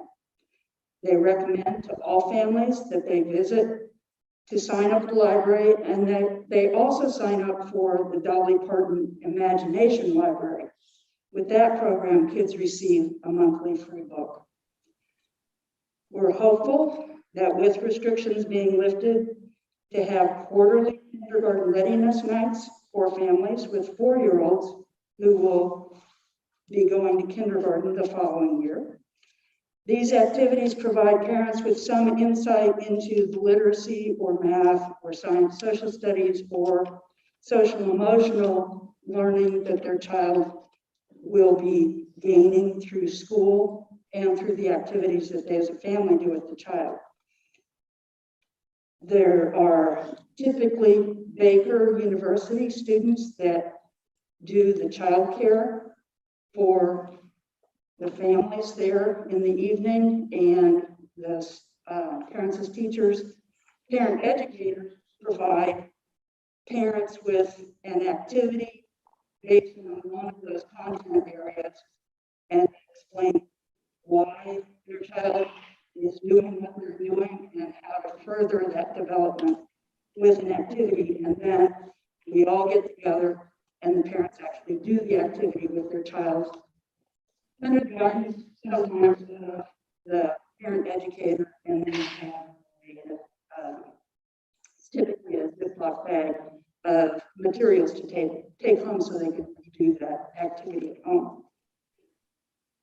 The half-day and all-day classes all work for their students to be successful when they enter kindergarten. The last one is kindergarten roundup. Families of kindergartners to be signed up for a roundup day. During that time, about an hour and a half, the kids experience a mini kindergarten day with the kindergarten staff. Since current kindergartners are still in session, the specials teachers will have them for that time. I meet with the parents and give them an overview of academics, building behavior, expectations, the rules, the phone numbers, all that contact kind of information that parents need. And there's also some time for them to ask me questions and me to either provide answers or get their contact information so I can get back with them. The employability skills have become really important in Kansas. And those employability skills also apply to our kids at the primary center, starting with our 3-year-olds. And so when I first started thinking about, oh yeah, right, employability skills in 3-year-olds, what are we supposed to do? Well, the more I read, the more I found that employers were saying attendance, punctuality, getting along with people, and getting the work done are the 4 main reasons that employees are fired. So I talked with parents about those 4 aspects, and attendance and punctuality is really on parents to help the kids develop that particular skill of being on time and being at work or school every day. We work all day long with kids on getting along with people. We use the second step, social emotional learning program, and all of the staff this August will be trained in PACS, the good behavior game, which will dovetail with second step, along with building expectations, behavior, and all those things. We think we have a program that will help most of our students develop those skills. Because reading is the key. At the ESPC, we give each one of the kindergartners to be, there's a lot of rhyming going on in that sentence, isn't there? Give them a book. Title of the book is Miss Kindergarten Gets Ready for Kindergarten, and a pencil that says, I go to kindergarten at the ESPC. We want to start having them be proud of where they're going to be going to school. We also give the parents a variety of activities to do during the summer that may help kids get ready for school in the fall and get excited about being in school. So we're really looking forward to a more normal year and very hopeful that we will be able to do all of those things that were put on hold this year. Any questions that you may have? Okay, now you know everything about preschool. Thanks. Thank you. Thanks, Dr. Ealing-Gwen. All right, moving on to old business. We have the 21-22 calendar change.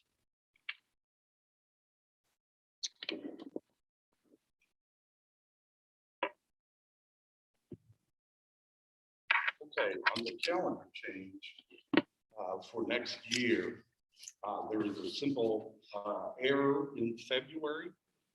The 14th was marked as the day off of the Monday. The 14th was marked. We usually put that as President's Day. President's Day is actually on February 21st. So we're recommending that we move that date, February 14th, which says no school and teachers do not report, to the 21st instead of having it on the 14th.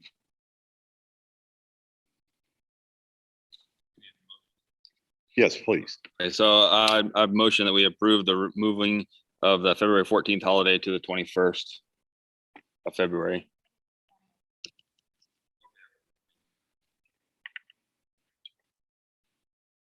It's the 21st.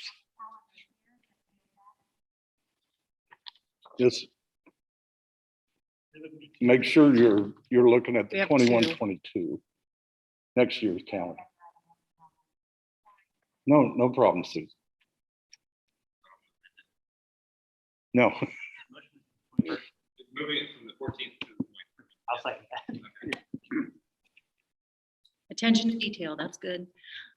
Phil has moved, Chris has seconded that we approve the change from February 14th to the 21st as presented by Superintendent Dorothy. All those in favor, please say aye and raise your right hand. Aye. Aye. Motion carries 7-0. Now for the 22-23 calendar discussion. As you know, we try to stay 2 years ahead on calendars so that people can plan better. It helps us plan better in the district to kind of know what the upcoming calendar. It helps Gary with scheduling activities, that kind of thing, to know what that calendar is going to be. So you've been presented with a 22-23 proposal calendar. Questions. It does go back to a similar setup to what we normally have for school years, just like next year does, as far as when we start in August and go to about mid-May. So it's set up very similar to that. Questions.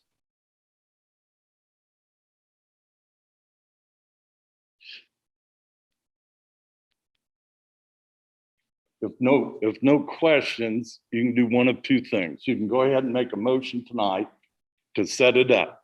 Most certainly, it is always tentative. If there are things we find in there, just like the change you made to next year, we can go back and adjust.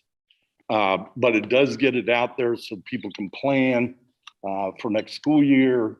And that's a big thing for a lot of families and such, is planning on that calendar along with our folks in the district. So two things. You can either make a motion to approve it tonight, or if you want to think about it, you can wait and approve it at the June meeting. Does anyone have questions about the 22-23 calendar?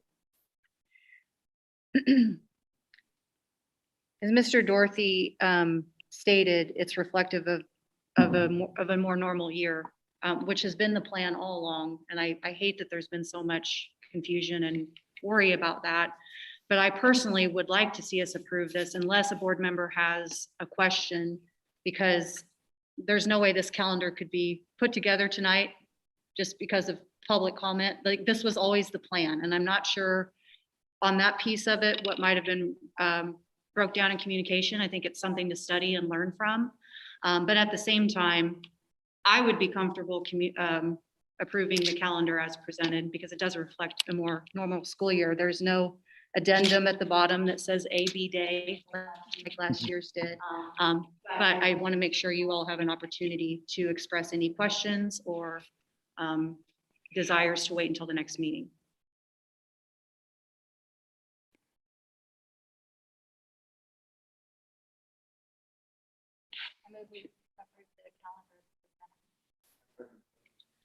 Thank you. Susan has moved and Tony has seconded to approve the 22-23 calendar as presented. All those in favor, please say aye. Raise your right hand. Aye. Aye. Opposed? All right, motion carries. 21-22, 22-23 calendars are out there. Good.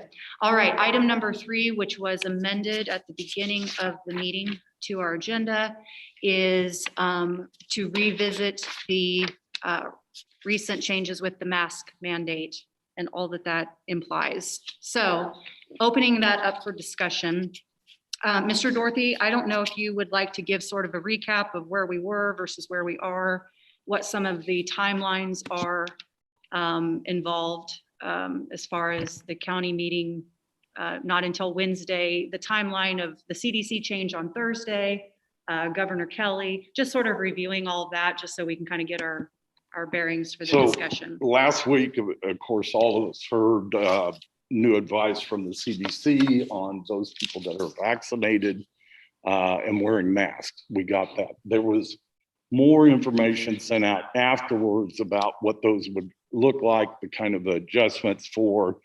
local governments and local businesses, that kind of thing, and the choices that they can make with that.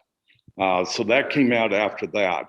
The county is actually meeting Wednesday, I believe. The 19th. The 19th, to discuss what it's going to look like in the county. With that, regardless of what's decided there, it looks like we're at a point where folks can, it is within the school district's power to make a decision about what the school district does. Oh, it's not working? Well, it's working. It's just weird. Okay.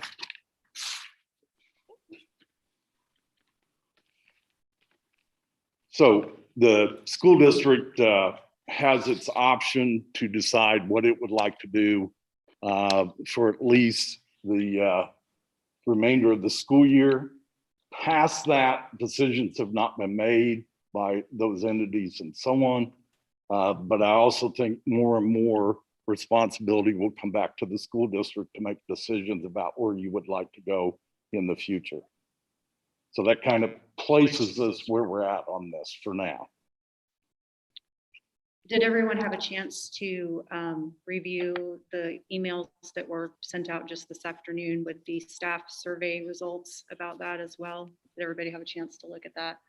Just so everybody has, if someone references it, we're all working with the same information while we have a discussion. So opening it up for discussion. I'll start. I mean, we're now 400 plus days into 2 weeks to flatten the curve. I'm holding in my deal here, so I think that everybody can hear me in here, and I think that this makes it this. But anyway, 400 plus days into 2 weeks to flatten the curve. And if you remember when Dan Partridge came in and talked, I said, well, great, let's follow the science. Let's see all of the research and literature and studies that have gone on to these schools. I mean, personally know of at least 2 other school districts in Kansas that have been in school 5 days a week. and have not worn masks, and there's been no huge outbreaks. There's not been anything. So, anything that we do, every action has a reaction to it. And I don't see the benefit for the cost that we're seeing. At this point, they should be able to say, hey, look, we've got all these huge problems in these places that aren't wearing masks. And, we haven't seen any of that. Now they've come out and said, you don't have to wear a mask. I mean, just to take the temperature of the room, I would like to make a motion to say, hey, look, and maybe save us a whole lot of time, is, make a motion that says that we can make masks optional at this, immediately in the district and on district buildings, just starting now, and just kind of see where we're at.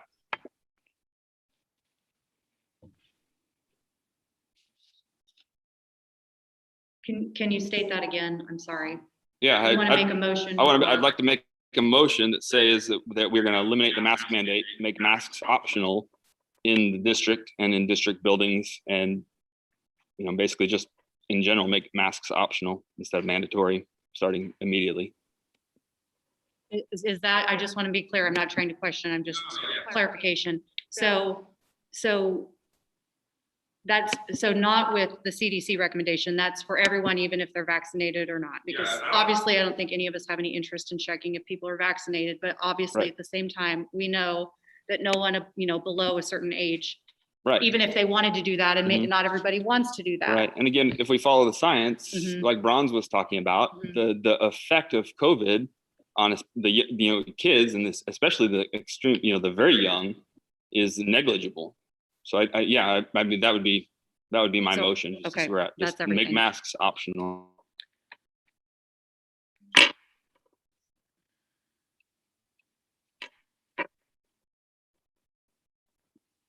Is there a second? Well, I have discussion. I have a question, just a reflective So question. discussion would come after, discussion can come, well, we're not doing Robert's rules. I'm sorry, old habits die hard. Normally there's either a second or there's not, or there's discussion, but we don't do that. So discuss away.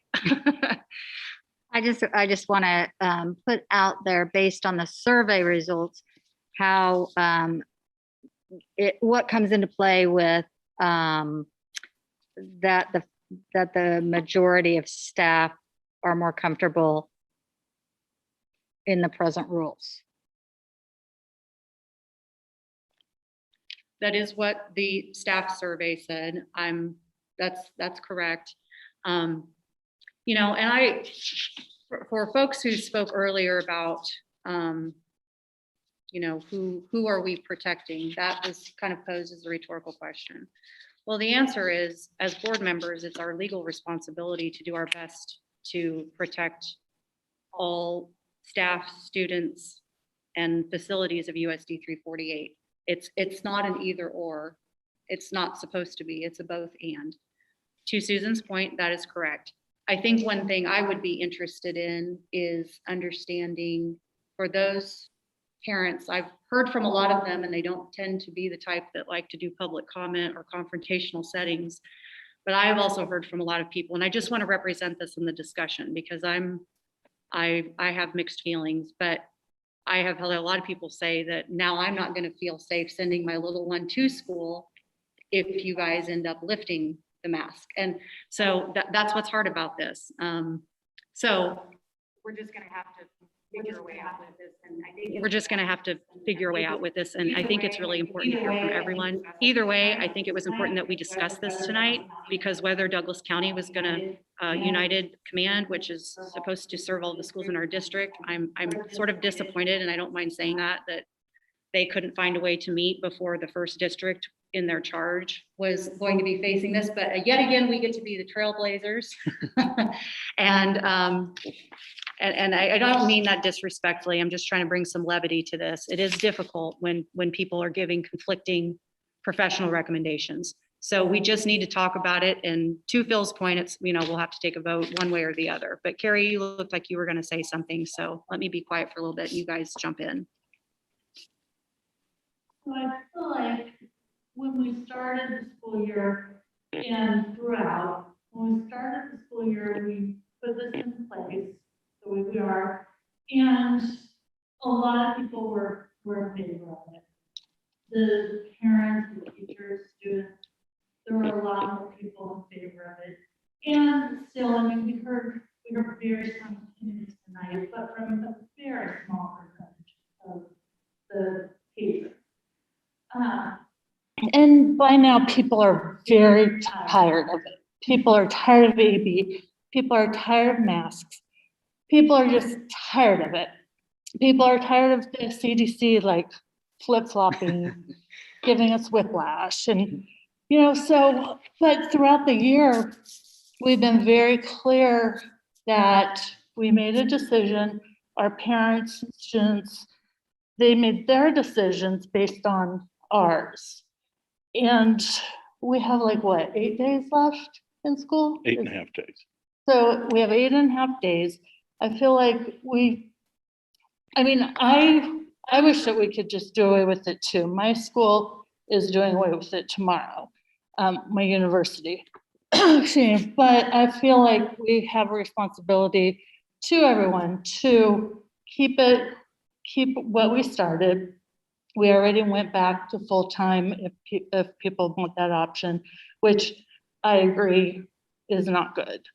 But I would say we keep it the way it is for the 8.5 days, but next year we plan on just going to regular. That's what I would say. Thank you, Carrie.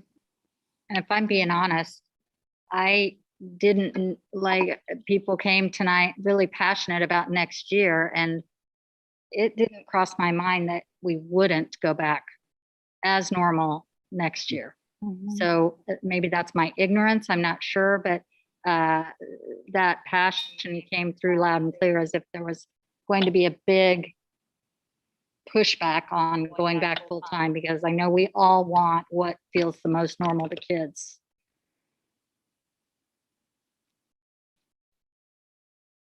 At this point, I support moving into summer school next year, all that without a mask mandate, but I'm not eager to change for the final 2 weeks. Yeah, I'd say the only reason that I think that it might be beneficial to change for the 2 weeks that remain. Well, first off, stuff has changed. You know, when we made this decision back in July or whatever it was, we made this decision, you know, it was still, I mean, you know, it was a lot more unknown than it is now. There was no vaccine available. Now the vaccine is available. Everybody's that wants to get the vaccine can get the vaccine. I think one good reason to say start it now is we've got graduation coming up, and that's going to be a scenario where maybe that our mask mandate, no mask mandate, you know, limiting people that can come, having the social distance in the gym, all that kind of stuff, that maybe changes the way graduation looks. So that would be I mean, 8 days is 8 days, but still, I mean, that would be a nice thing to be able to finish the year in a little better way than we started it. What day is graduation again? Is it Next this upcoming Saturday. Saturday? Next Saturday morning at 10 a.m. I mean, I have to think that, you know, I can't even imagine this. I mean, it's hard to, in a board meeting scenario, to try to regulate, you got to wear a mask, you got to wear a mask. I can't imagine the scenario at graduation with people coming in saying that, you know, and then, you know, not wanting to wear a mask and having to police them wearing masks. And then now all of a sudden, some poor kid's got his grandpa there who doesn't want to wear a mask. And now the police are called and his grandpa's getting arrested and taken out of the gym, you know, because he doesn't want to wear a mask. So to me, the easiest way to fix that, you know, I mean, at no point in time would I ever say, well, you can't wear a mask. And anybody who wants to wear a mask can wear a mask. Anybody who wants to get vaccinated can and probably already has been vaccinated. So it just doesn't make sense to just keep doing what we're doing just because that's what we've been doing. I mean, I would rather, you know, be fluid, like the Baldwin Academy of Voice and Dance had their Anything Goes was their theme. And it was a pretty fitting theme for this year, and no different than what we're doing now. I think that it doesn't make sense to continue to wear masks and all of the complication that comes along with that, with the information that we have on hand now.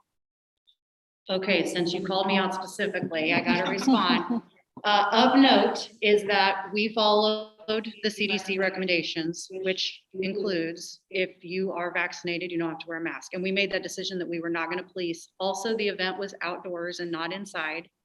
and our students were required to wear masks because they've had no opportunity. And honestly, there were a couple people that were upset about it, and I completely understand that. But at least among my students, and I teach several children who are immunocompromised, okay? So it's kind of like if a kid has a peanut allergy.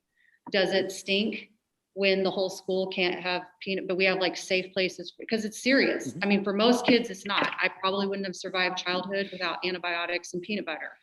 But I don't even let my children pack peanut butter snacks when I know they're going to be around friends who have severe peanut allergies, because I don't want anything bad to happen to them. It's not because I'm worried about peanut butter, right? So for the kids, for the parents of kids who do have immunocompromised situations, who are a little more concerned about their child who has not been able to get a vaccination yet, most of the feedback I heard, and again, that's a targeted population, so I'm not at all trying to extract that to the larger population. And certainly it would not be representative of the folks who came tonight, and I understand that.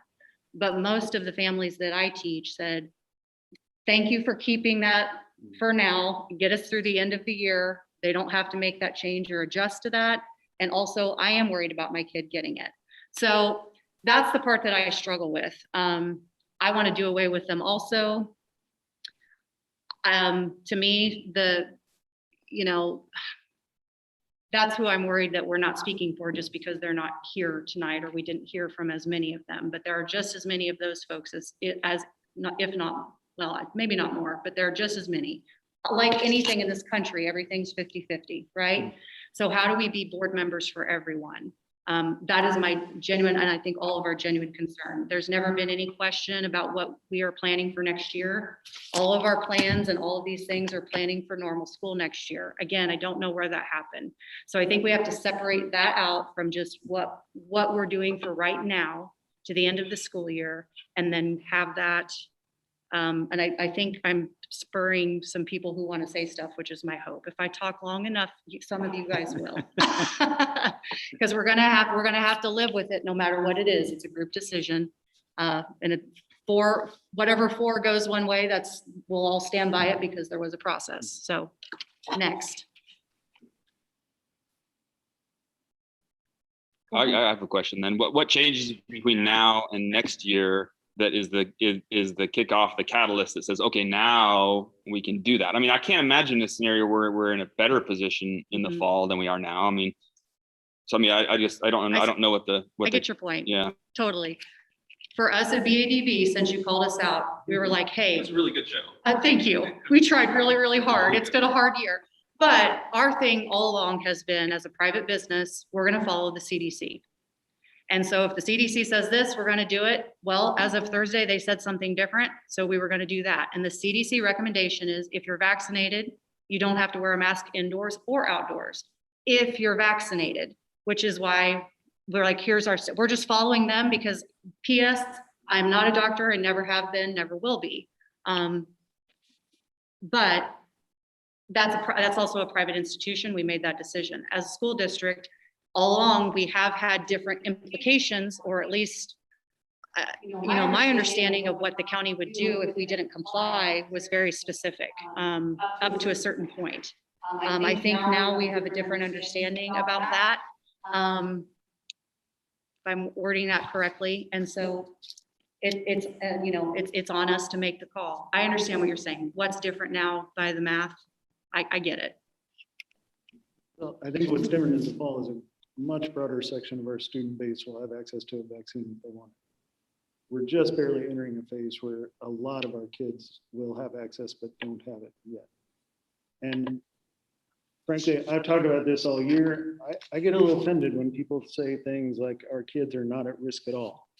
There are immunocompromised kids, there are kids with asthma who might have long-term effects, and I just don't see the value in changing for these last 2 weeks.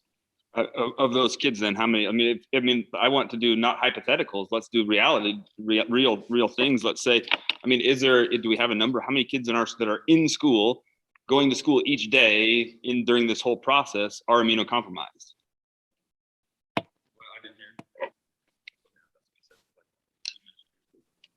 mean, do we have a do we have a number like that? I mean, I don't know, Phil, tonight to give that to you. I'm sure we have a number on how many would qualify for that.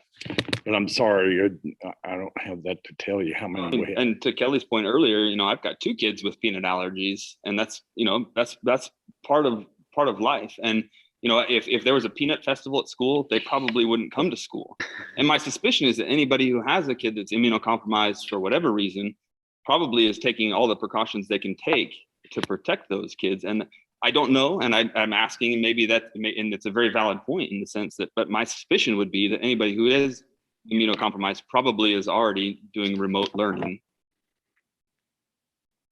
Yeah, Phil, to that, I know there's at least a handful of parents who, because there's a whole litany of health needs that are best addressed through the school, that they are attending school in person to get their, nursing services or special education services, and they are heavily immunocompromised too. But I don't have the exact number, but I'm not saying there isn't. yeah, and I don't know the exact number either. I just know at the elementary level, there's at least a handful of kids who are in that position and families. As long as we're talking about the data, I would be inclined again to go with the will of the staff who are just at this point crawling to the finish line probably. And the majority of them want to stay status quo. So personally, I'll probably support that piece of data. It was a pretty slim majority though, wasn't it? Like 47 to 52 or something. Yep. And what, do we know what percentage data. of those that wanted to keep what we're doing are vaccinated? I mean, are those are the ones that say we should keep masks on? Are they vaccinated, not vaccinated? I don't know, Phil, we're at about 80% vaccinated. Okay. That part I do know. Okay. Of those ones on there, of course, we didn't ask them if they were vaccinated or not on how they wanted to decide, But at least for the staff, we're at 80% vaccination rate. yes. I just want to know if my immunocompromised is Oh, yeah, okay, yeah, I mean, I didn't mean to say only that. I just meant that if I wanted to know that if we have it, and Chris answered that. So our current policy doesn't have a sunset, right? Like it's sort of perpetually in place for mask mandate. Is that right? Or is it defer to county guidelines? Yeah, I think We said we were going to do it through the end of end this of the year, school year. and that was it. That's what we said as a board, and that at the end of the school year, we would reevaluate based on where we were. Okay. So I feel like do you guys feel something different? I felt like as a board, that's what we said. This is what we're gonna do till we get to this point, and we're gonna stop, gather, figure out what needs to happen. Do you guys have a different understanding of that? That's my understanding. Was that, okay. And I asked that partially because if the county, because it sounds like the county is meeting again on Wednesday, they may change some recommendations within that, which we may or may not have to follow anyway. But when we start looking ahead to summer school, I think that would be, and I think Andy, you kind of touched on this earlier too, summer school may be a good option for us to consider that optional mask guideline policy at that time, because we'll have a smaller number of kids. There'll be, more manageable, some kind of like we did last summer with our special education summer school programs, where we had extremely rigorous expectations and protocols in place, and we were able to prevent spread at that time too. But so I'd be interested in opening that policy, the voluntary policy, up in the summertime, but continue with our current policy until the conclusion of the school year. Right. I in talking with Lisa Patrick about summer school, her feelings were that where we stand right now, her recommendation was to finish the school year, but she felt that because of smaller numbers, not as big a scale, that we try the optional mask thing this summer with kids for our summer school. That was her recommendation, was that we would try that this summer because we have so many fewer kids here in the buildings. Now, anyone that would want to wear a mask can continue to wear a mask, but it would be optional on whether they wear a mask. Yeah, that's what she was recommending. Okay, that's helpful. And I'll just say I'm real close to being on Phil's page here in this one. The thing that throws me off is that there's a handful of kids who maybe just got the shot yesterday, the first shot, and they're not fully prevented from getting this. And that sticks in my head. Like if they're 12 years old, they just became eligible for it. They're not fully vaccinated at this point. And I hate to force this upon them by saying all of a sudden it's no mask or voluntary masks or whatever, but that's sort of my sticking point with it, which is why I think we had to ride out the school year with current policy and then look at summer school. Tony, do you have anything? Everyone, I'm not trying to put you on the spot. I just want everyone to have a chance. I'll be happy to comment. Okay. I'm trying to tease out the science from the anecdotal evidence that a lot of people want. And the science is tough because we've been moving around all over the place. The more we find out about this, the more the science shift. That doesn't make me inclined to move toward anecdotes, personal anecdotes people have. I know that everybody has their own personal story with this pandemic. I empathize with the stories that people have. But to say definitively that masks don't work at all, I think doesn't have any scientific backing. To say definitively that kids are suffering extraordinary mental challenges due to the pandemic, I've not seen those studies either. I think we've had success in the school district because we have erred on the side of caution. And so I'm not inclined to change that path for the last couple of weeks of school, especially because even by a slim margin, the staff would rather keep things as they are. So, you know, in the lack of any kind of empirical evidence that I've been able to see, I want to follow what the science, even though it's evolving, even though we're getting new information all the time, I want to follow what the science says. I'm encouraged by the CDC's decision last week. And like all the rest of us, I'm ready to be done with this. But we are so close to being done. Okay? And the caveat of the CDC's recommendation was for people who had been fully vaccinated. Because of the nature of the age of students that we work with in the school district, it is impossible for most of them to be fully vaccinated just because of the length of time it takes, unless they got one dose vaccine. But they can't be fully vaccinated, and it's certainly kids that are under the age of 14 or 13 or whatever the recommendation is, they can't be vaccinated yet at all. So I want to be careful, right? Following the science is great phrase, but then you really have to follow science, not stories that people tell. I'm not discounting the stories that people are telling. That's their reality, but it doesn't reflect the larger scientific principles that we need to use in making the best public health decision for everybody. And I agree 100%. I mean, you know, everything that we do in the oral surgery world is always empirically based. You know, there's lots of peer reviewed studies, you know, prospective, all that kind of stuff. And I haven't seen anything one way or the other than just saying this is what you should be doing. So like my point earlier was, like, I know that there are schools that have not been wearing masks and have been in school 5 days a week.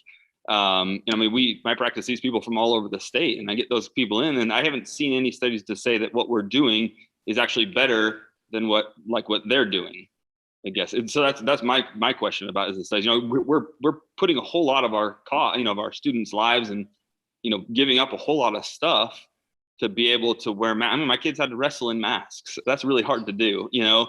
And so we're giving all this stuff up, and I haven't seen any of the studies that say, oh yeah, look at, you know, Baldwin High School wrestled in masks. You know, Anderson County didn't wrestle in masks, and Anderson County's team was, you know, quarantined for 3/4 of the season because they didn't wear masks, and Baldwin never had one because they were wearing masks. And so that's just, I want what we're doing to be, you know, definitively shown to be, yeah, this is what you need to do to be safe. I feel like that's the study that I would like to see, and I haven't seen that, and they've had a year now to do it.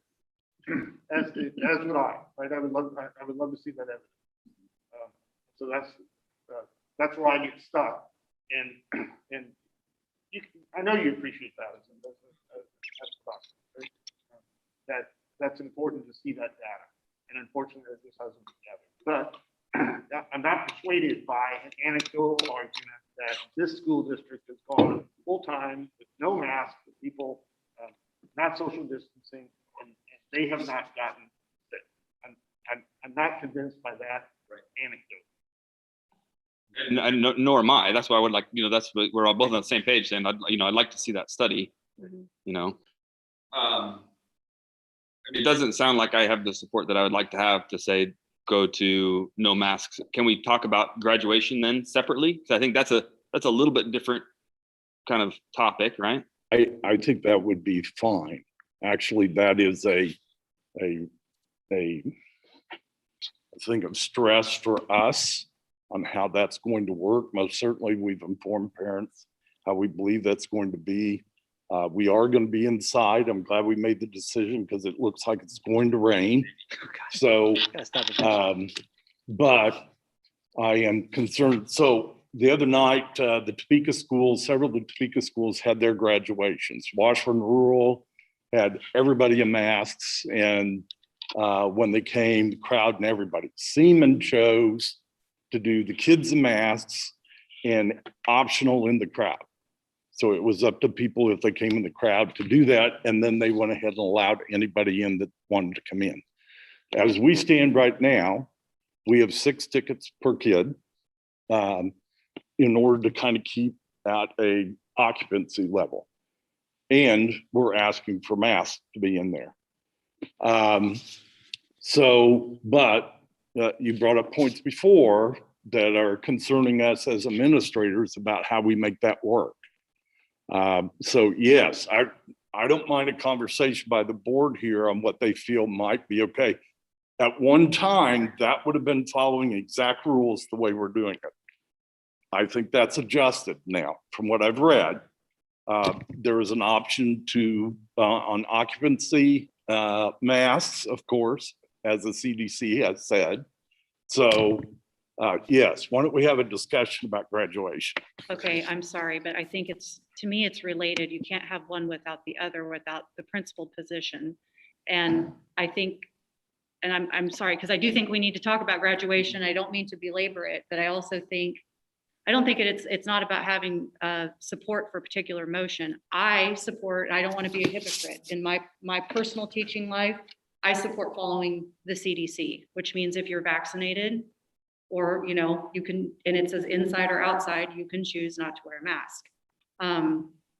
I've been saying all along to listen to the CDC, because you got to pick somebody to listen to. So that's what I did. So I personally am not going to change that from my point of view now, which means, primary center and intermediate center students are masked until the end of the school year, because that's the CDC's guidance. Therefore, do I think we should police people or check if they're vaccinated? No, I hope people will look out for themselves and one another as their conscience dictates. But those are very personal choices. I just think I think the graduation question, I'm sorry, is related to the question. And also, listen, the public has a right to know where we stand on it, whether they like it or they don't like it. They have a right to know where we are. And personally, I support following the CDC guidance. If that's not the majority feeling of the board, then I think it's important that we say we want to keep our district policy with everybody masked, period, on school property, or we need to say we're willing to change to the CDC guidance, or we need to say something else. But I think it is important, at the very least, that we say something, because that gives people something definitively to either agree with or be ticked off about, whatever it's going to be, but they know where you stand, and it's not confusing, as so many things have seemed to be. Plan for normal school next year. It's always been that way. Rest assured. No, we can't guarantee what tomorrow is going to look like, but everything and all of our administrators' plans and financial planning has been for planning for normal. But we got to talk about now. And I'm sorry, I think the two things are just too interlocked to actually separate them, with all due respect. Kelly, are you saying you might be comfortable with a graduation that ask students and people on the stage to be in mass, maintain 6 ticket limit, and ask people who are what's the wording? Ask people who are not vaccinated to wear masks, but we're not obviously enforcers. Or did I misunderstand you? I didn't hear all of it. I'm sorry. Can you So, say that again? it sounded like to me you might be willing to support a graduation that looks like students in masks, people on stage in masks, maintain the 6 ticket limit, and we encourage people to follow the CDC guidelines on wearing masks in the audience. Yes, I personally would be willing for that because I feel like it's a compromise between everybody just take the mask off and everybody has to wear them at all times. I feel like that's, I know again, not everybody's gonna like that, but to me, that's at least, I don't wanna say we're following the CDC, and now that the CDC has changed, I'm uncomfortable personally, and it may just be me, and that's okay. You guys gotta chime in, but I just wanna be very forthright that I'm not changing my tune just because the CDC actually has some good news for us. I want to trust the science and I want to continue to do that. So please continue discussion because it's just important that we make a statement. I'm glad I think I got what you were Yeah. saying, and I think I agree. And I'm always a little wary to say, well, my family's going through, but I do have a senior this year, I and know. we had made peace with what the situation is, and I think I would be comfortable with what I just outlined as well. Is it possible, I'm comfortable with that, but is it possible to have like an overflow room, but one where people wouldn't be comfortable there, where they could watch a live stream? Like, I know a lot of schools do an overflow room, so I'm thinking like a not comfortable room where they could do masks and socially distance and so forth. Well, we had talked at one time about allowing people to come in here. And we'd try to stream the graduation in here on the screen for those people if they did not want to go into the gym. I haven't looked at any of the logistics, but it was a conversation we had at one time about how that might work. For those that would not be comfortable going into the gym, that they could come in here. And I don't necessarily mention it as a part of what we're doing, but just as an option to what we're doing or what we're talking about. Sorry, not what we're doing, but what we're talking about. Mr. Brittingham here, I think Brant's here. Mr. Brittingham, and I thought, okay, and Gary, you guys are the ones that deal with a lot of this stuff. Is that, and Kay, is that something that's even possible? Okay, Gary's answering everything. Thanks. That's a good question. I think it probably could work. Right now, I believe you're planning to line the graduates up in here. Is that correct, Brent? Yeah. That would be the biggest logistical. Okay. We did have some more discussion today about how we're gonna live stream it, YouTube versus Facebook. But that's kind of more us figuring out cameras and logistics, but I think however we do it, we could stream it in here. We would just have to figure out where we're lining up graduates before the ceremony instead of in here. Is it going to be streamed from the Bulldog Bulletin online? Was that the plan, or was that part of what you were still We're having figuring a out? discussion on that, either Facebook Live or on YouTube, on the Bulldog, whatever. Yeah. News Networks page. And what we're down to on that is Facebook Live will be a lot easier as far as tripods and following graduates around the mezzanine. If we do the YouTube channel, it's got to be laptops, cameras can be fixed. Stationary, yeah. So it's kind of, we're having the debate on the video is better on YouTube, but the logistics and what we can show is expanded on Facebook.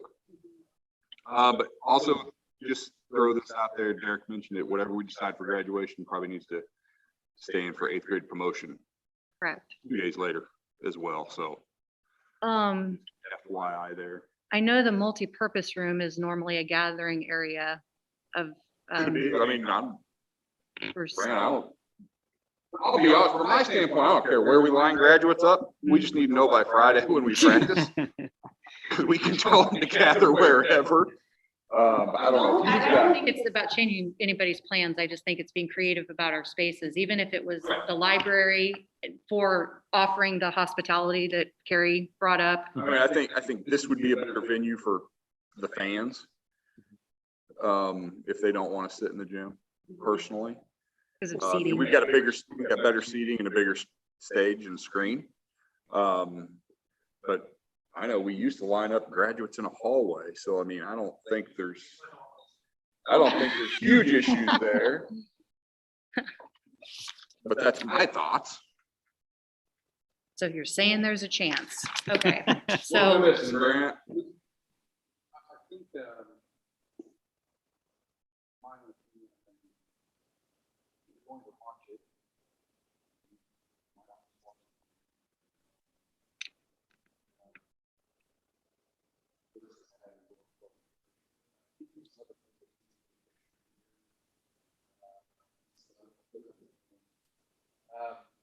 I guess really the predicament I would like to avoid Saturday is, I don't want to put any of our ticket takers in a bind. Obviously, we're very to 50% capacity. But then I don't want to, I don't want to put law enforcement off. I don't want there to get. And we really haven't had any issues. I just want people to come in and understand it's really not about them. But I do fear like, hey, we have somebody wearing a mask, sits down next to somebody that's not wearing a mask, vice versa, and we have an issue. I want to be able to avoid that. So my plea would be with the public, obviously, look, whatever way we go. I'll be honest, I guess if I could state my opinion, I mean, why not? To me, the compromise is keep masks on until they're in school.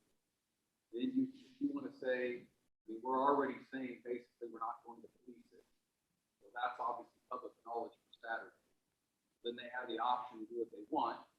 In summer school, no mask. I mean, I just don't see with 8 days why to make the mask change. Certainly want to prove a point, do that again. But that seems like you got a little bit of everything. We're going to stick with it for 8 more days. So you can do what you want Saturday, and starting June 7th for summer school. Although I don't know when 21st, I think. I don't want to speak for them. I don't know. I can't remember. I will say just for graduation, 8th grade promotions, I'll start finding gate workers this year and give graduates 6 physical tickets that we are going to collect. As I'm asking staff members, will you do gate worker? That's different than athletics. We're not charging addition, but the first thing I'm getting is, am I the mask police? And I don't blame them. Yeah. My ticket takers have been mask police all year, and it's been a pain. They've done it, but I don't think they want to start the fight at graduation either.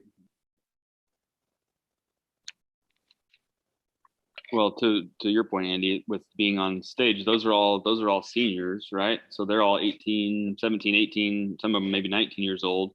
I mean, they're the ones that should have gotten the vaccine already if they wanted to get it. So if we're going to follow the CDC guidelines, I don't know why why would we make them wear the mask on stage versus, I mean, I get your point about the elementary schools, all that kind of stuff. But if you have to assume that they've all at least had the opportunity as a senior in high school to have the vaccine. I mean, I for one would say, let's make the masks, an optional thing for everybody.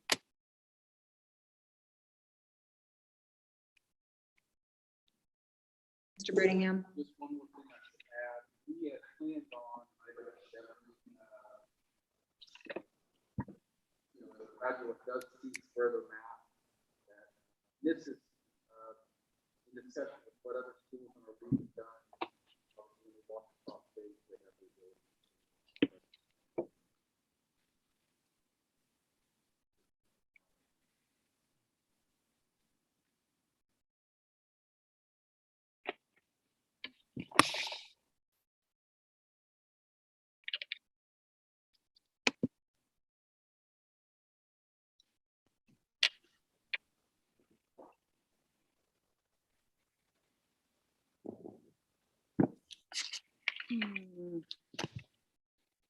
How specific a motion do we need to make about graduation, Paul? And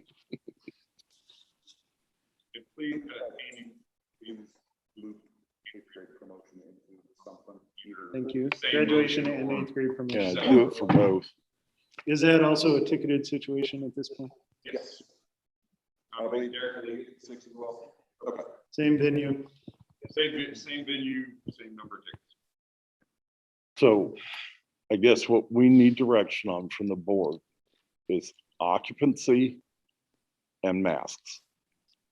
Those are the two things that need to be in there. And most certainly it's I'm throwing that out there. I know what we'll be facing on Saturday.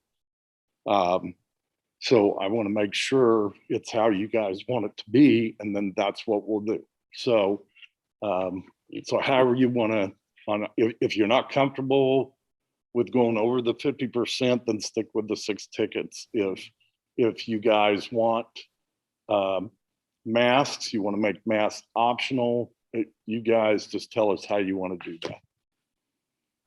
I'll take a stab, Kelly, unless you want to. Well, I just want to interject one more thing. So what is your recommendation? Because we're hearing from all of us. Do you, or if you have one, do you have a recommendation that you would like us to consider as well before direction is provided? And I'm not trying to put you on the spot. I No. just don't want you as superintendent to be or No. feel excluded from the conversation. No, I think for graduation, we need to stick with the occupancy. So the 6 tickets, but allow people to wear or not wear masks based on the CDC recommendation. Okay. That was going to be my motion, and I would ask that students in stage wear masks except when they come up to get their diplomas, if they so desire. Sorry, can you say that again? There's something, Yeah, I can't hear you either. Sorry, maybe I'm not talking into the mic. I think it's the mic, sorry, because I don't normally have this problem. Here you go, Mike. Here you go. I would outline what Paul said, and then I would say students and stage in masks unless students want to remove theirs when they come on stage.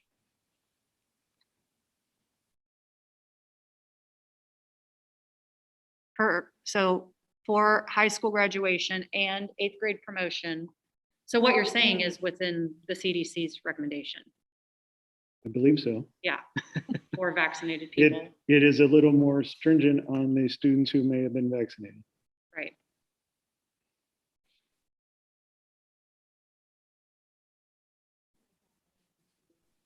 That's pretty much, that's the first part. You're good so far. No, you're doing great, A Megan. motion I got to, motion 2. it was a motion, correct me if I'm wrong, any motion to make mask wear optional by the audience and to have students and staff masked on stage unless they want to take it off when they walk across. Yeah, students in the seats masked, they can remove them when they come on stage. Yeah. And we're maintaining the ticket limit as already outlined. Sorry about my improper. And the usage. current occupancy that's already been Correct. described. That's the ticket thing I just mentioned. For the, okay, sorry. So I'll second that then. Who actually made it? That was me. It was a group project, Megan. The longest motion ever, but it's a good one. Carrie seconded. Was. Good. Only motion I've ever had that had bullet points. Okay. Megan, Andy moved, sorry, and Chris seconded. All those in favor, please say aye and raise your right hand. Aye. Aye. Anyone opposed? Me, just because I want them to wear masks, not have to wear masks on stage. Okay, motion carries 6-1. But they don't have to wear masks on stage. No, right? that's. You don't want them to wear them in the seat. if I mean, they're I'm not- sorry, yes, in the Yeah, seat. gotcha. Oh, Yeah, okay. Yeah, sorry. I'm like, wait a second. I feel like their whole life's on stage right now. So it's accurate for 6-1, correct? Okay, all right. From there, the separate issues about summer school, it's not on our agenda for tonight, but we do have a recommendation from our district nurse, Lisa Patrick, about that. And summer school is starting at different times in different buildings, correct? Because it's staggered. I believe. Chris, do you have information about that? Yeah, it sounds like they're starting as soon as June 7th. So that would be prior to our next board meeting. Correct. So we'll probably have to have a special meeting before that time so that we can make that determination. Because it's not actually on this agenda, so I can't really, but since it came up about our district nurse's recommendation, just so that's out there. So we will need to have a special meeting before summer school starts. And then I think that takes care of old business. Last thing I want to say Please. is that for next school year, Mhm. our plan is moving forward. Our calendars are set for normal. All of our plans for scheduling and planning are for a normal school year next year, unless something were to happen completely different than what we are now, because cases are good and all of that setting. I think we just planned with going forward with that. And then if for some reason something happens, then we'd have to meet this summer and make a difference. Otherwise, I think we tell people we're moving forward with a normal schedule and a normal year for next year. And to define normal, since that's been part of, what folks have been, had questions and concerns about. That's 5-day a week in-person instruction, no hybrid. And also for those who are interested, continuing to offer, by the way, this wasn't the first year that remote instruction was available, but continuing to offer that for those who choose. And we've adopted that last meeting or 2 meetings ago through Greenbush. So normal. All right. Old business done. Okay. New business. We don't have anything. Oh, can I say Yes. something here? Okay, Yes. so Coach Lisher, the new football coach, reached out to me. Actually, can you hold that till Oh, miscellaneous? Sure, Sorry, miscellaneous. just Is it so we're on there? procedurally, I'm talking about being a rule follower. So Oh, I'm- no, I I'm- was looking, I thought I I was wanna looking for live something it. on there. Okay, good. Okay, board member input. Phil will get you on miscellaneous. Okay. So co-op report, please, first. Sorry. No, you're good. No, okay, I'll go again. Thanks, Susan. Okay, a couple little updates for you guys related to the co-op. I think Paul, you'd sent an email recently that mentioned that assessments were going to be lower than they were originally projected. I think we had talked about an 8% increase maybe at our last meeting. That's now dropped down to about a 2% increase. Yes. Yeah. So that's a lot easier to swallow. And that's based on some additional funding coming from the state via various federal sources as well. But so that's a good positive news for, not near as much of our money having to go to the co-op there. But additional pieces of information, we did extend Dan Ray's contract into next year as well. So he'll continue on, assuming he signs the contract anyway. But we did offer him up another contract for next year. He's been doing an exceptional job. And the last little bit of information here is, so currently the co-op does not have like a 5-year plan or a mission and values type of statement to it like most boards do. We had a really excellent discussion last week at the board with the other representatives from Wellsville and Eudora about kind of getting more cohesion around what it is that we're doing as an organization.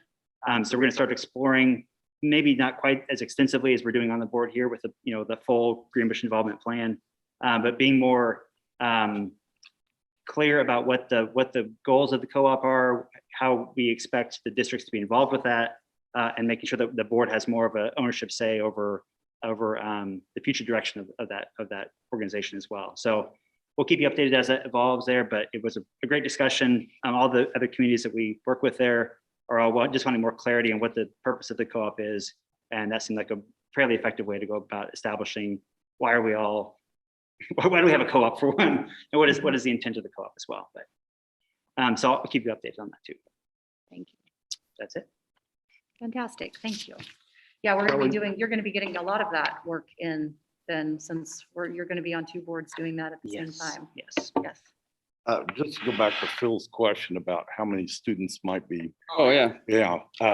Kay, thanks to Kay, she did a search, and this isn't all, but gives you an idea. Sure. We have roughly 73 students that have asthma in the district. Now, that wouldn't include all the students that have immune issues, but that gives you an idea. There's 73 kids that have asthma. That are not remote, that are in school. That was my main question was. Okay. Okay. Yeah. I think she just went Yeah, general gotcha. and searched. Gotcha. Just can't let go of old business, can we? No, sorry. That should probably be on a pillow somewhere. All right, miscellaneous. Now, Okay, so Dr. Harvey. this is me. Okay, so Coach Lisher reached out to me. When we talked about doing the soundboards in the gym, I kind of threw out the idea of like, oh, maybe we could do something with that money and do the field and start saving money from that we're spending right now on Liston Stadium. And independently of that, Coach Lisher reached out to me about just, hey, what would it, I'd love to see a turf field. He's not said he hadn't played on or hadn't practiced on a turf field since 2009. Hadn't played on a turf field since, or on a grass. Hadn't played on a grass field since 2000. Practiced on a grass field since 2009. Hadn't played on a grass field since like 2014. Wanted to know what it would take to update that, and I said, well, funny that you should ask. It's kind of come up a little bit. So he kind of took that ball and ran with it, pun intended. Well played. Yeah, so he got in touch with a company called Mammoth Sports, who had done the field at Free State when he was there and was involved with the fundraising kind of process, and had them come out and just look at our field. Anyway, they wanted to come to the next board meeting in June, right? June, and just give us a kind of an overview of like some options, like what it would cost to do, the whole shebang, what it would cost just to do some, get us to a point where we actually could play at home, that kind of stuff. So I wanted to make sure we could add them coming. It's Mammoth Sports, and I'm not even sure how that bid process works. If we have to get multiple source bids, kind of thing. But that they wanted to come to talk about, what are some options as far as having our own facility. Can you refresh my memory? Are we talking about over here? I don't know where they looked. I just, he just said, hey, the Mammoth Sports rep was going to come out and just kind of take an overview of what we have. Given what we have, what could we do? What are some options that we could do, and what does that look like cost wise? And you're talking about a rubber tire turf. Yeah, I don't know if that's the newest, the latest and greatest or not, but yeah, basically getting off grass. And when I would talk to him, because he called me, the Mammoth Sports guy called me on the phone a little bit. And I said, I don't know if we're looking to spend $1 million and have to take out a bond issue and do that kind of stuff, but maybe there's something short of that, like we could expand that 6-lane track out there to 8 lanes, so you can run home track meets, and could you put some lights up and play on grass for a few years, save the money that you're spending on Liston Stadium, come back then and develop that. So to give us some options, just kind of some, just to open the conversation, not that we have to approve something that night. May I make a suggestion? Because I'll tell you, and I've told you this on another time, there's probably nothing more than I hate than property taxes and capital gains, maybe a close second. I'm happy to pay taxes, but I don't like property taxes, because if you're on fixed income, I don't like it. So if I have to go to the public and ask for property tax increase, I want to have ducks in the row and that there's good reason for doing it.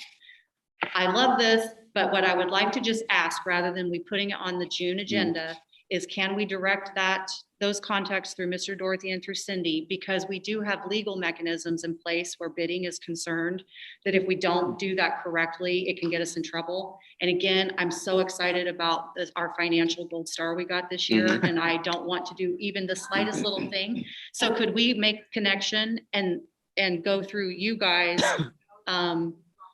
Would that be procedurally something everyone would be comfortable with, so that? So do you want me to tell him not to come to the June meeting? Because his request was like, hey, I'm sure it was. Yeah. And again, not to have us do anything like say, oh yeah, we're going to do it, but just to, I for one don't know anything about building a sports complex. I don't know what's possible. I don't know if it costs $1 or $100 or $1 million. The Eudora complex was about $1 million. Yeah. So, or 2 million actually. Yeah. It's 2 million. That's right. Because I've been looking into it as well. So procedurally, help us out, guys, because I don't want to shut down the ability to gain information or presentation, but I don't want to do anything. How does that normally work? This isn't the normal way we do it. So I just want to make sure, is it okay if somebody just comes and gives us information without the bidding process being jeopardized in some legal way? Yeah, we would just make them understand right off the bat that we're under no obligation. Right.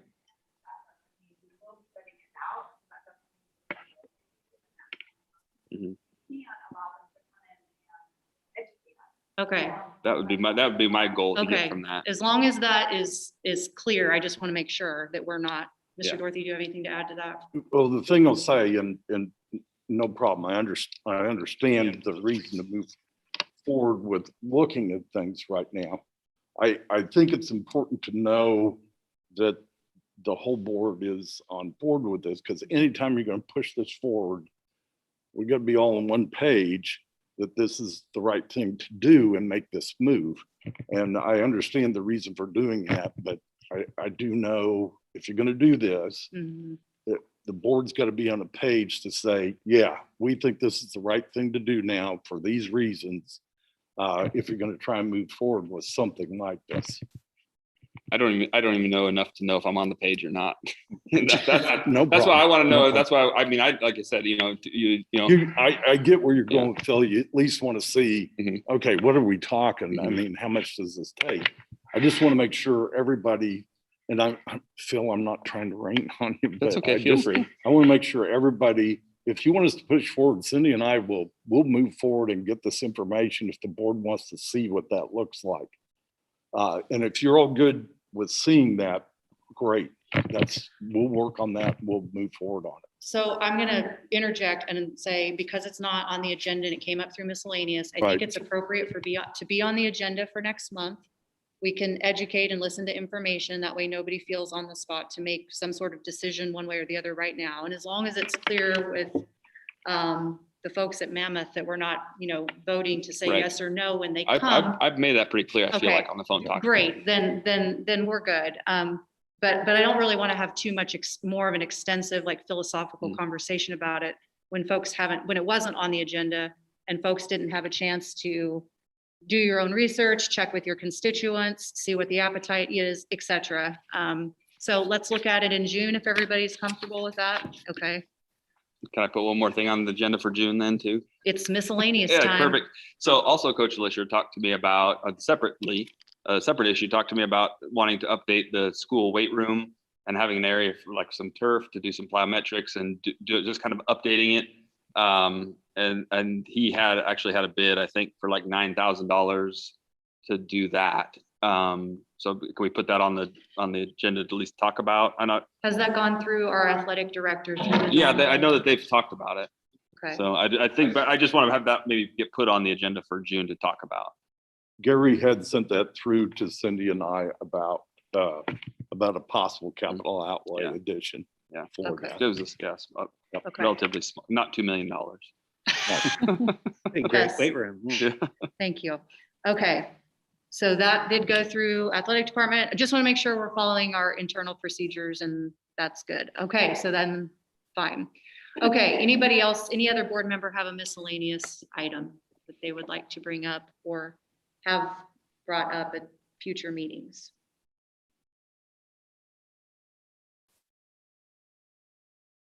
Okay. One thing I would like to mention on that is I would, and there may be some, I don't know what the timeline would be since we're having a shift in some personnel, but I would like at some point over the summer before the next school year starts, it's just my request to see an efficiency report from the ionizers. I would like to see how, just again, data driven, how does it work? Did it work? Et cetera, at some point before the beginning of the school year. Actually, I know you asked for that a while ago, Kelly. It's okay. and I It think wasn't the I most may urgent have thing that we had already. going. Okay, let's I talk think I about it may in have June that. then. Yeah. Okay. Anyone else? Okay. Great. Superintendent's report. Mr. Dorothy.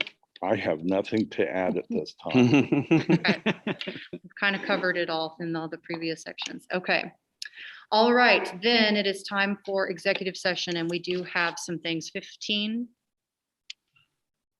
Just need the 4 minutes to come back in here. We can go longer. 20? No, it's either 10 or 15. So let's say 15. Let's say 15. All right, I move we enter into executive session with Mr. Dorothy and Cindy Frick to discuss negotiation items for the 21-22 school year pursuant to the exception for employer-employee negotiations under COMA. And the open meeting will resume back in the PAC at 10:16 p.m. Second. Chris has seconded. All those in favor, please say aye. Aye. Raise your right hand. Okay. Motion carries 7-0. Executive session will return at 10:16, Megan.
exception for employer employee negotiations and Tacoma. The open meeting will resume in PC at 10:27. What did you say, 10 or 15? Oh, you said, 15? do you want 15? Yes. I thought you said 10, I'm Tony sorry. suggested anything. Pardon me.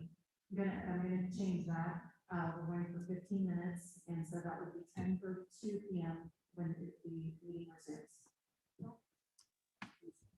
Somebody second?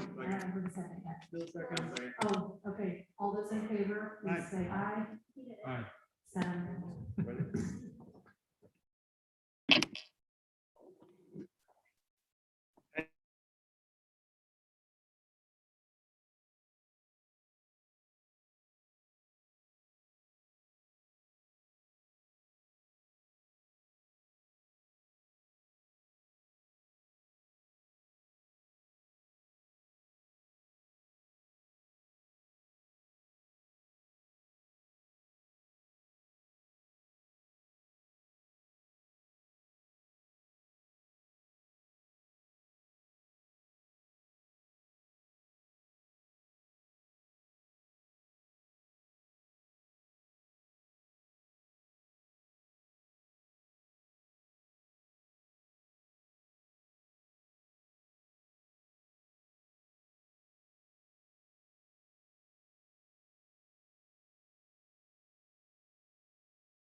to discuss with Mr. Dorothy to discuss or employment considerations pursuant to the exception for non-elected personnel under coma, and the open meeting will resume back in the PAC at 10:50. Chris has seconded. All those in favor, please say aye. Aye. 7-0. I said.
personnel report.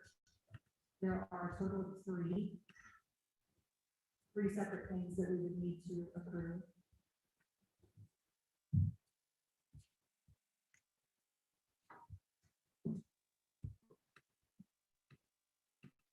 Do we need to vote on them individually, or can it be all in one, everything that is listed underneath?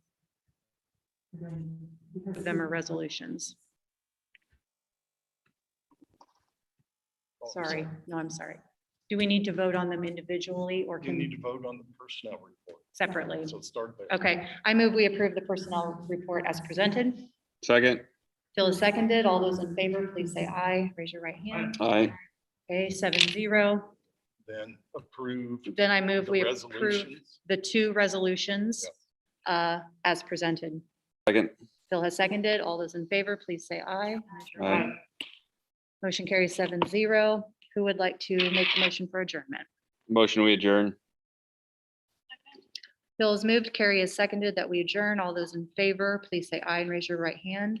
Aye. Aye. Meeting adjourned 10:49. Thank you, everyone.